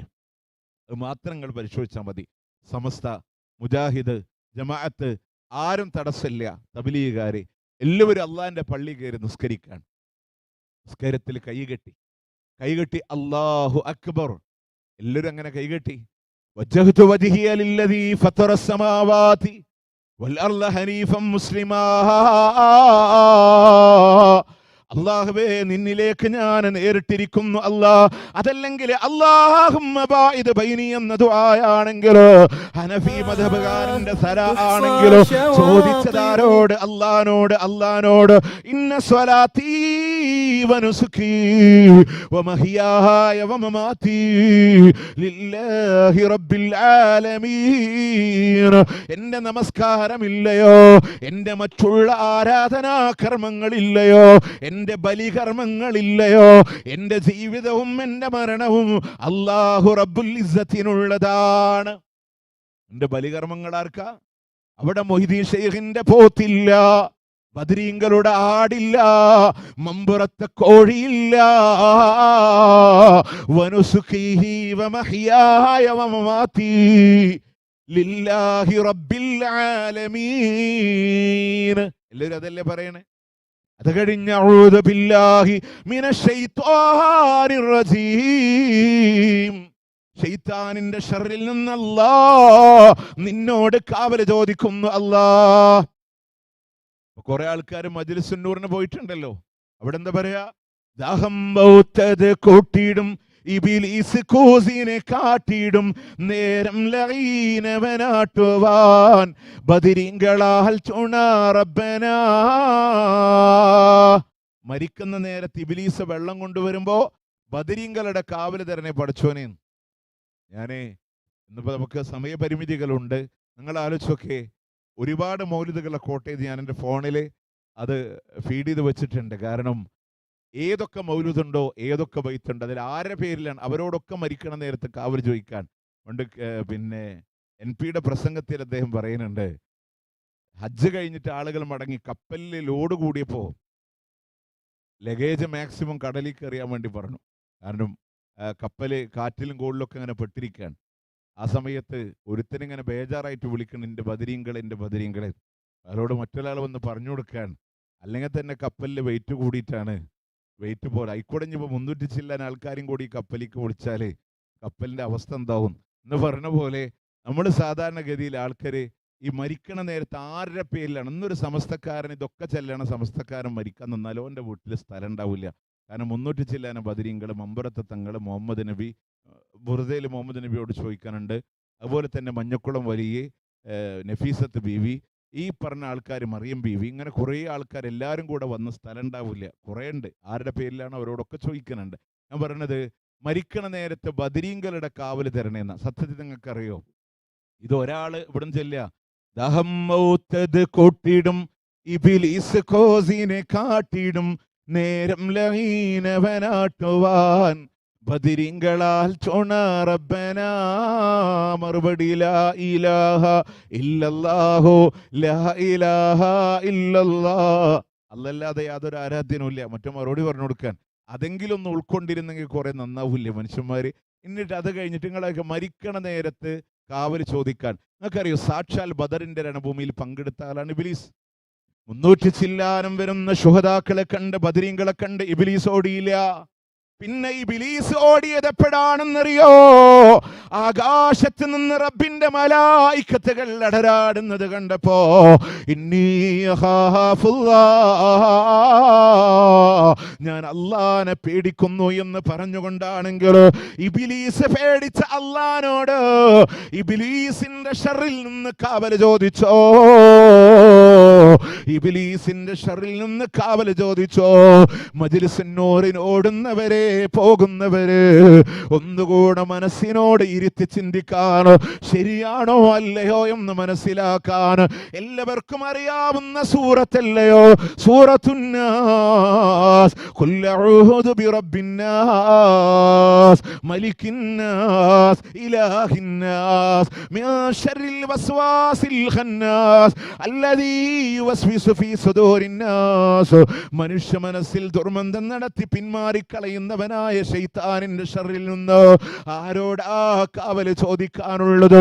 ജനങ്ങളുടെ രാജാധിരാജനായ, ജനങ്ങളുടെ ആരാധ്യനായ, ജനങ്ങളുടെ രക്ഷിതാവായ അല്ലാഹ് നിന്നോട് കാവൽ ചോദിക്കുന്നു. അല്ലാഹ്, ഇതല്ലേ അള്ളാന്റെ ഖുർആൻ പറഞ്ഞേ? ഇതല്ലേ അള്ളാന്റെ ഖുർആൻ പറഞ്ഞേ? അതുകൊണ്ട് ആ ആശയത്തിലേക്കാണ് നമുക്ക് തിരിച്ചു വരാനുള്ളത്. ഇനി ഞാൻ സാന്ദർഭികമായിട്ടൊരു കാര്യം കൂടെ പറയാ. നട്ടുച്ചക്ക് അള്ളാന്റെ പള്ളിയിൽ ഒരു പെണ്ണ് പോയാലേ ഉള്ളിൻ്റെ ഉള്ളാണ് ഉത്തമെന്ന് പറയുന്നവരെ, നിങ്ങൾ ഇവിടുന്ന് ഇനി പോകുമ്പോൾ മജ്‌ലിസുന്നൂർ ഒന്ന് നോക്കിയാൽ മതി. സിൽവർ കവർ ചീരണി കൊണ്ട് ഇങ്ങനെ നടന്നു പോകുന്നുണ്ടാവും. ഉള്ളിൻ്റെ ഉള്ളായി. നിങ്ങൾക്കറിയാം, ഇത് ഇന്ന് തുടങ്ങിയൊന്നല്ല. ഒരു കാലഘട്ടങ്ങളിൽ ഒരു കൈയിൽ മടക്കി പിടിച്ച പായും മറുകൈയിൽ ലൊക്കത്ത് വെച്ച കുഞ്ഞുമായി പാതിരാത്രി 12 മണിക്ക് 1 മണിക്ക് പാതിരാവാതിന് പോയാൽ പ്രശ്നമില്ലാതിരുന്നൊരു കാലഘട്ടം. പക്ഷെ നട്ടുച്ചക്ക് പള്ളി പോയ ഫിത്തനയാണ്. കാരണം അവിടെ അരയാഭരണങ്ങൾ വേണം, മാലകൾ വേണം, പാദസ്വരങ്ങൾ വേണം. അതൊക്കെ ചൂഷണം ചെയ്യാൻ പറ്റിയ ഇടങ്ങൾ ഇത്തരം വേദികളാണെന്നുള്ളത് കൊണ്ട് അവിടൊക്കെ സ്ത്രീകൾക്ക് ഹലാലാണ്. അള്ളാന്റെ പള്ളിയിൽ കയറിക്കൂടാൻ. നിങ്ങൾക്കറിയോ, അമുസ്ലിങ്ങളായ ജഡ്ജിമാർ വരെ പണ്ഡിതന്മാരെ മുന്നിലിരുത്തി വിശദീകരണം നടത്തിയിട്ട് ഇപ്പോ സുപ്രീം കോടതിയിലെ ജഡ്ജിമാർ വരെ പറയാ, ഒരുപക്ഷെ പള്ളി നിർബന്ധമാണെന്ന് പോലും പറയണ അവസ്ഥയ്ക്ക്, നമ്മൾ പോലും പറയാത്ത വാദത്തിലേക്ക് ജഡ്ജിമാരെത്തുമ്പോൾ മുസ്ലിം ലോ ബോർഡിന്റെ ആളുകൾ പറഞ്ഞു പള്ളി അനുവദനീയാണ്, നിർബന്ധമെന്ന് പറയല്ലേ. നിങ്ങൾ ആലോചിച്ച് നോക്ക്, അവിടം വരെ കാര്യങ്ങളിലേക്ക് എത്തിയിട്ടുണ്ടെങ്കിൽ അല്പം ചിന്തിക്കാനും പഠിക്കാനും തയ്യാറുള്ള മക്കൾ പോലും പറഞ്ഞില്ലേ എന്ന് പള്ളികൾ എന്നുള്ളത് സ്ത്രീകൾക്ക് അനുവദനീയമാണെന്ന്. അതുകൊണ്ട് പ്രിയമുള്ളവരെ, പഠിക്കാനുള്ളൊരു മനസ്സ്, അറിയാനുള്ളൊരു മനസ്സ് ഉണ്ടാവണമെന്ന് മാത്രമേ നമുക്ക് പറയാനുള്ളൂ. അതുകൊണ്ട് നിസ്കാരത്തിൽ എല്ലാവരും തേടിയത് അള്ളാഹിനോടാ. ആരംഭിച്ചത് അള്ളാഹിന്റെ പേരില്ല. അൽഹംദുലില്ലാഹി റബ്ബിൽ ആലമീൻ, സർവ്വലോകങ്ങളുടെയും രക്ഷിതാവായ അള്ളാഹ് എല്ലാവരും പറഞ്ഞതാണ്. പക്ഷേ നിങ്ങൾ നോക്ക്, അവിടെ ലോകം നിയന്ത്രിക്കുന്നത് മടവൂരാണെന്ന് പറഞ്ഞില്ല, ഖുത്ബുൽ അഖ്താബ് എന്ന് പറഞ്ഞില്ല, ലോകത്തിന്റെ അച്ചുതണ്ടെന്ന് പറഞ്ഞില്ല. അൽഹംദുലില്ലാഹി റബ്ബിൽ ആലമീൻ അർറഹ്മാനിർ റഹീം മാലികി യൗമിദ്ദീൻ, പ്രതിഫല ദിവസത്തിന്റെ ഉടമസ്ഥനല്ല. എൻ്റെ മുരീദാരും നരകത്തിയിലില്ലെന്ന് നരകത്തെ കാക്കും മലക്ക് പറഞ്ഞോവരെന്ന് ആരുടെയും ഉടമസ്ഥാധികാരങ്ങളെ പറഞ്ഞില്ല. അവിടെ ചോദ്യം ചെയ്യാൻ വരുന്ന മലായിക്കത്തുകളുടെ ദണ്ടുകള് പിടിച്ചു വാങ്ങിപ്പോകുന്ന കള്ളക്കഥകളെ പറഞ്ഞില്ല. എല്ലാവരും പറഞ്ഞു മാലികി യൗമിദ്ദീൻ ഇയ്യാക നഅ്ബുദു വ ഇയ്യാക നസ്തഈൻ. ഈ ശബ്ദം ശ്രവിക്കുന്ന സാധാരണക്കാരെ, ഒരു ദിവസം ചുരുങ്ങിയത് 17 തവണ അല്ലാഹുവിനോട് നമ്മൾ എടുക്കുന്ന പ്രതിജ്ഞയാണല്ലോ, നിന്നെ മാത്രം ഞങ്ങൾ ആരാധിക്കുന്നു, നിന്നോട് മാത്രം ഞങ്ങൾ സഹായം തേടുന്നു. ഈ ആയത്തിനെ വിശദീകരിച്ചത് ആരാന്നറിയോ? ലോകത്തിന്റെ മുത്താണ് സ്വല്ലല്ലാഹു അലൈഹി വസല്ലം. ഇദാ സഅൽത ഫസ്അലില്ല വ ഇദാ ഇസ്തഅൻത ഫസ്തഈൻ ബില്ലാഹ്. ചോദിക്കുകയാണെങ്കിൽ അള്ളാഹിനോട് ചോദിക്കുക, സഹായം തേടുന്നുവെങ്കിൽ അതും അള്ളാഹുവിനോട് സഹായം തേടണമെന്ന് അള്ളാഹിന്റെ മുത്തനബി സല്ലല്ലാഹു അലൈഹി വസല്ലം. പ്രിയമുള്ളവരെ, എന്നിട്ട് അള്ളാഹിനോട് നമ്മൾ പറയാ ഇഹ്ദിനസ് സിറാത്തൽ മുസ്തഖീം. സമസ്തക്കാരൻ പറഞ്ഞതാണ്, മുജാഹിദുകാരൻ പറഞ്ഞതാണ്, തബ്ലീഗുകാരൻ പറഞ്ഞതാണ്, നേരായ മാർഗത്തിൽ ഞങ്ങളെ നയിക്കണേ. നിസ്കാരമൊക്കെ കഴിഞ്ഞിട്ട് കുത്തുബിയത്തിന് പോയി ആചാര വീട്ടിലെ അപ്പൊ ഉസ്താദ് ഒന്ന് മാറ്റി പറഞ്ഞു, بصرف آدي صراط أنت سالكه فالله أعطاكه وأنت مالكه. മുഹിയുദ്ദീൻ ശൈഖ് അങ്ങ് പ്രവേശിച്ചതായ, അങ്ങ് ഉടമപ്പെടുത്തിയതായ നേർമാർഗത്തിലോ ഞങ്ങളെ കൂടെ നയിക്കണേ ശൈഖ്. ആരോടാ? മുഹിയുദ്ദീൻ ശൈഖിനോട്. നിസ്കാരത്തിലോ ഇഹ്ദിനസ് സിറാത്തൽ മുസ്തഖീം. നിങ്ങൾ വിചാരിക്കണ്ട കേട്ടോ, നമുക്കത് വിശദീകരിക്കാൻ പറ്റിയ സന്ദർഭമില്ലാത്തതുകൊണ്ട് ഇതിലൊക്കെ കുത്തുബിയത്ത് എന്നൊക്കെ പറഞ്ഞ് നമ്മൾ വിചാരിക്കുന്നതൊക്കെ നല്ല കാര്യമാണ്. ഇതിലൊക്കെ ചോദിക്കുന്ന ആരോടാ? മൊയ്തീൻ ഷെയ്ഖിനോട്. മുഹിയുദ്ദീൻ ഷെയ്ഖ് മഹാപണ്ഡിതനാണ്. അദ്ദേഹത്തിന്റെ കിതാബുകളിൽ തൗഹീദ് പറഞ്ഞ പണ്ഡിതനാണ്. ഇജ്അൽ ഖൽബക മസ്ജിദ, നിന്റെ ഹൃദയത്തെ പള്ളിയാക്കണം, എന്നിട്ട് ആ ഹൃദയമാകുന്ന പള്ളിയിൽ അള്ളാഹിനോടുകൂടെ മറ്റാരോടും ദുആ ചെയ്യരുത് എന്ന് വഅന്നൽ മസാജിദ ലില്ലാഹ് ഫലാ തദ്ഉ മഅല്ലാഹി അഹദ എന്ന ആയത്തിനെ ഉദ്ധരിച്ച് വിശദീകരിച്ച പണ്ഡിതനാണ് മഹാനായ അബ്ദുൽ ഖാദർ ജീലാനി. പക്ഷേ അദ്ദേഹത്തിന്റെ പേരിൽ കോഴിക്കോട് നിന്നും തമിഴ്നാട്ടിൽ നിന്ന് എഴുതിയുണ്ടാക്കിയ പുസ്തകത്തിൽ നിന്ന് നമ്മൾ ശൈഖിനെ പഠിച്ചത്. ഞാൻ ഇത്രേ പറയുന്നുള്ളൂ. നിങ്ങൾ ഹജ്ജിനും ഉംറക്കൊക്കെ മക്കയിലും മദീനയിലൊക്കെ പോണ സന്ദർഭത്തിൽ മക്കയിലെ ജരീർ പബ്ലിക്കേഷൻസ് ഉൾപ്പെടെയുള്ള ബുക്ക് സ്റ്റാളിലൊക്കെ പോയി ചോദിക്കുക, 2 മുഹിയദ്ദീന്മാരൊരു കുത്തുബിയത്ത് അവരിങ്ങനെ മേപ്പിട്ട് വെക്കും. അത് എന്ത് കിതാബാണ്? അത് എഴുതിയത് ഇവിടുന്നാണ്. കണ്ടന്നറിവാളൻ കാട്ടിത്തേരും പോലെ ഖാലി മുഹമ്മദാണ് അവർ കീളായെന്നോവർ, കോഴിക്കോട്ടെത്തുറ തന്നിൽ പിറന്നോവർ. കോഴിക്കോട്ടുകാരൻ ഖാലി മുഹമ്മദ്. കുതുബിയത്ത് എഴുതിയ ആൾ തമിഴ്നാട്ടിലെ കായൽപട്ടണം സ്വദേശി, സ്വദഖത്തുല്ലാഹിൽ കാഹിലിയ. നിങ്ങൾ അവിടെ ചോദിക്കേണ്ടത് അബ്ദുൽ ഖാദർ ജീലാനിയുടെ കിതാബ് കിട്ടുമോ, മുഹീദ്ദീൻ ഷെയ്ഖിന്റെ കിതാബുണ്ടോ, ഫത്ഹുർ റബ്ബാനി, ഫുതൂഹുൽ ഗൈബ്, മറ്റുള്ളവർ കൈകടത്തി എന്ന് പറയപ്പെടുന്ന ഉന്യത്തു ത്വാലിബീൻ. അതെന്ത് ഉസ്താദുമാർ നമുക്ക് തരാത്തെന്നറിയോ? അത് പഠിപ്പിച്ചാൽ ഇവിടെ ഊതി വീർപ്പിച്ച സമസ്തവും അത് തകരുമെന്നുള്ളതിലെ ഒരു സംശയവുമില്ല. അതുകൊണ്ടാണ് മൊയ്തീൻ ഷെയ്ഖിന്റെ പേര് പറഞ്ഞ് ഈ കിതാബ് പഠിപ്പിക്കണേ. എന്നിട്ട് കുത്തുബിയത്തിൽ ആരോടൊക്കെ തേടുന്നരോ? മിനൽ ജിന്നി വല്ലിൻസി കുബറാഇഹിം വറുഅസാഇഹിം, ജിന്നൗലിയാക്കളോട് വരെ. അവരുടെ പേരെന്താണ്? അഹ്മർ വത്തംറയാത്ത് വഹസ്സലഹ്കൂഷ് മൈമൂൻ ഹദലയാദ് നസ്സലസൂഷ് മൈമൂൻ സന്നിക് ശതതഷ്കൂഷ് അബിയദ് ശംഹൂർഷ് സൗബിആ അല്ലദീന ആഹദുല്ലാഹ വനബിയഹു സുലൈമാനു അലൈഹിസ്സലാം. നിങ്ങൾ വിചാരിക്കുന്നത് വെറുതെ പറയാൻ. ഞാനൊന്ന് സ്ലോവിൽ പറഞ്ഞുതരാം. കുത്തിയിരുന്ന് എഴുതിയിരുന്ന് പഠിച്ചതാ. അഹ്മർ തംറയാത്ത് ഹസ്തശ്ലഹ്കൂഷ് മൈമൂൻ ഹദലയാദ് നസ്തലസ്തൂഷ് മൈമൂൻ സന്നിക് ശതതഷ്കൂഷ് അബിയദ് ശംഹൂർഷ് സൗബിആ. 11 ജിന്നൗലിയാക്കളോടാണ് ഇതൊക്കെ ഉണ്ടാക്കണേ. നിസ്കാരത്തിലൊക്കെ പടച്ചോനെ ഇഹ്ദിന സിറാത്തൽ മുസ്തഖീം സിറാത്തൽ ലദീന അൻഅംത അലൈഹിം ഒക്കെ പറഞ്ഞു അല്ലാഹുവിനോട്. യൂത ക്രിസ്ത്യാനികളുടെ മാർഗ്ഗമില്ലാട്ടോ. നോക്കെ മറിയം ബീവിനോട് തേടിയൊരു മാർഗമൊന്നുമില്ല. എന്നിട്ട് എവിടുക്ക തേടാൻ പോണേ? മുനമ്പത്ത് ബീവിയോടാണ്. നമ്മൾ ഖബർ കിടക്കണവരല്ലാട്ടോ പറയണേ. അവരുടെ പേരിൽ ആളുകൾ നടത്തിക്കൂട്ടുന്നതിനെയാണ്. നിസ്കാരത്തിൽ റുക്വയിലെ പ്രാർത്ഥന അല്ലാഹുവിനോട്, സുജൂദിൽ അല്ലാഹുവിനോട്, 2 സുജൂദിന്റെ ഇടയിൽ ഇരുത്തത്തിൽ അല്ലാഹുവിനോട്, അള്ളാഹിന്റെ മുത്തുനബി പഠിപ്പിച്ച ദീന് മുഴുവൻ അല്ലാഹുവിനോട്. ഇനി മഹാന്മാരെ ഔലിയാക്കളോട് സ്നേഹമില്ല എന്നുണ്ടോ? ഇസ്ലാം പഠിപ്പിച്ചു കൊടുത്ത് അവിടെയും കാണാ. ഖബറിൽ കിടക്കുന്ന മഹാന്മാരാണെങ്കിൽ അള്ളാഹ് ഔലിയാക്കളുണ്ട്, അവർക്ക് കറാമത്തുണ്ട്. കറാമത്ത് പ്രകടമായാൽ ഔലിയാക്കളെ ബഹുമാനിച്ചോ, അവരെ ആദരിച്ചോ. പക്ഷെ അവരോടല്ല തേടേണ്ടത്. മക്കളില്ലാതെ പ്രയാസപ്പെട്ട സക്കരിയ അലൈഹിസ്സലാം പള്ളിയിലേക്ക് കടന്നു വരുമ്പോ പള്ളിയുടെ മിഹ്റാബിൽ വലിയത്തുല്ലാഹി മറിയം ബീവി അള്ളാഹ് ഇറക്കി കൊടുക്കണ പഴം തിന്നണ കണ്ടപ്പോ മറിയം ബീവി എനിക്കൊരു കുട്ടിയെ തരണേന്നല്ല, ഹുനാലിക ദഅ സക്കരിയ റബ്ബ. അവിടെ വെച്ച് അപ്പോ അതേ സന്ദർഭത്തിൽ സക്കരിയ നബി അല്ലാഹുവിനോട് പറഞ്ഞു, റബ്ബി ഹബ്ലി മിൻ ലദുൻക ദുർരിയതൻ തയ്യിബ, ഒരു നല്ല സന്താനത്തെ നൽകണേ അല്ലാഹ്. കറാമത്ത് കണ്ടു, കറാമത്ത് അംഗീകരിച്ചു. ആരാണോ മറിയം ബീവിക്ക് കറാമത്ത് കൊടുത്തത് ആ റബ്ബിനോട് തേടി, കറാമത്ത് കണ്ടോരോട് തേടിയില്ല. അതാണ് ഇസ്ലാം, അതാണ് ഇസ്ലാം. ആ ഇസ്ലാമിന്റെ അധ്യാപനങ്ങളൊക്കെയാണ് പ്രിയമുള്ളവരെ ബദരീങ്ങൾ തേടിയത് അല്ലാഹുവിനോട്. ബദരീങ്ങളെ ബഹുമാനിച്ചോ, ബദരീങ്ങളെ ആദരിച്ചോ. ആ ബദരീങ്ങൾ തേടാൻ പഠിപ്പിച്ച 8-ാം അധ്യായത്തിന്റെ 9-ാമത്തെ ആയത്തില് ഇത് തസ്തഈസൂന റബ്ബക്കും, അവരുടെ റബ്ബിനോടാണ് അവർ ഇസ്തിആസ ചെയ്തതെങ്കിൽ ആ റബ്ബിനോട് നമുക്ക് തേടാ. മഹാരഥന്മാരായ ഔലിയാക്കളുടെ ജീവിതത്തിൽ അവരാരെ തേടണമെന്ന് പഠിപ്പിച്ചോ അവരെ നമുക്ക് തേടാം. അവർ പഠിപ്പിച്ച അള്ളാഹിനെ ആരാധിച്ചുകൊണ്ടുള്ള പാതകളെ നമുക്ക് അനുധാവനം ചെയ്യാം. ഖുർആനിന്റെ പാർശ്വത്തുകൂടെയല്ലാതെ പ്രിയമുള്ളവരെ നമുക്ക് വിജയമില്ല. ഈ സംസാരം ഇവിടെ അവസാനിപ്പിക്കുമ്പോൾ നിങ്ങളുടെ ശ്രദ്ധയിൽപ്പെടുത്താനുള്ളത് പ്രിയമുള്ളവരെ, ഇത് വാശിയല്ല, ഇത് വൈരാഗ്യമല്ല. മരണമെന്നുള്ളത് വെളിപ്പാടകലെ നമുക്ക് വേണ്ടി കാത്തിരിക്കുമ്പോൾ ഒരുപക്ഷെ നമുക്കറിയില്ല. ഈ ധരിച്ച വസ്ത്രത്തിന്റെ ബട്ടൺ നമ്മളുടെ കൈക്കൊണ്ട് ധരിച്ചതാണെങ്കിൽ തിരിച്ച് ഇതേ കൈക്കൊണ്ട് ഇതിനെ അഴിച്ചു മാറ്റാൻ സാധിക്കുമോ? നമ്മളുടെ മയ്യത്ത് കുളിപ്പിക്കുന്നവന്റെ കൈക്കൊണ്ട് അഴിക്കേണ്ടി വരുമോ എന്ന് പറയാൻ എനിക്കോ നിങ്ങൾക്കോ സാധ്യമല്ല. നാളെയും ഇതുപോലൊരു സമയം നമ്മളിലൂടെ കടന്നു വരുമ്പോൾ ജീവനോടുകൂടെ എത്ര പേരെന്ന് പറയാൻ അറിയില്ല പ്രിയമുള്ളവരെ, കഴിയില്ല പ്രിയമുള്ളവരെ. അതുകൊണ്ട് ഇത്തിരി പോന്ന ജീവിതമാണ്. എന്ന് മരണം വന്നാലും പത്തരമാറ്റ ഈമാനിന്റെ റൂഹായി ലോകത്തോട് വിട പറയാൻ വിജയിക്കാനുള്ള മന്ത്രം വിശുദ്ധ ഖുർആനിന്റെ പ്രവാചകന്റെ ഹദീസിന്റെ പാതയങ്ങളാണെങ്കിൽ ആ മാർഗത്തെ പിന്തുടർന്ന് ആ മാർഗത്തിലൂടെ ജീവിച്ച് ലോകത്തോട് വിട പറയാൻ നമ്മൾ ശ്രദ്ധിക്കുക. അള്ളാഹു അനുഗ്രഹിക്കുമാറാവട്ടെ. അവരുടെ ജന്നാത്തുൽ ഫിർദൗസിൽ അള്ളാഹുവേ ഞങ്ങളെ നീ ഒരുമിച്ച് ചേർക്കണേ അല്ലാ. കത്തിയാടുന്ന നരകത്തിൻ്റെ വിറകുകളാക്കി ഞങ്ങളെ നീ മാറ്റല്ലേ അല്ലാ. ഞങ്ങളോട് ദുആ കൊണ്ട് വസിയത്ത് ചെയ്ത ഒരുപാട് ആളുകളുണ്ട് അല്ലാഹുവേ. എല്ലാം അറിയുന്ന റബ്ബേ, ഖൈർ നൽകി നീ അനുഗ്രഹിക്കണേ അല്ലാ. اللهم اغفر للمؤمنين والمؤمنات والمسلمين والمسلمات الأحياء منهم والأموات إنك مجيب الدعوات يا قاضي الحاجات. اللهم أعز الإسلام والمسلمين وأذل الشرك والمشركين.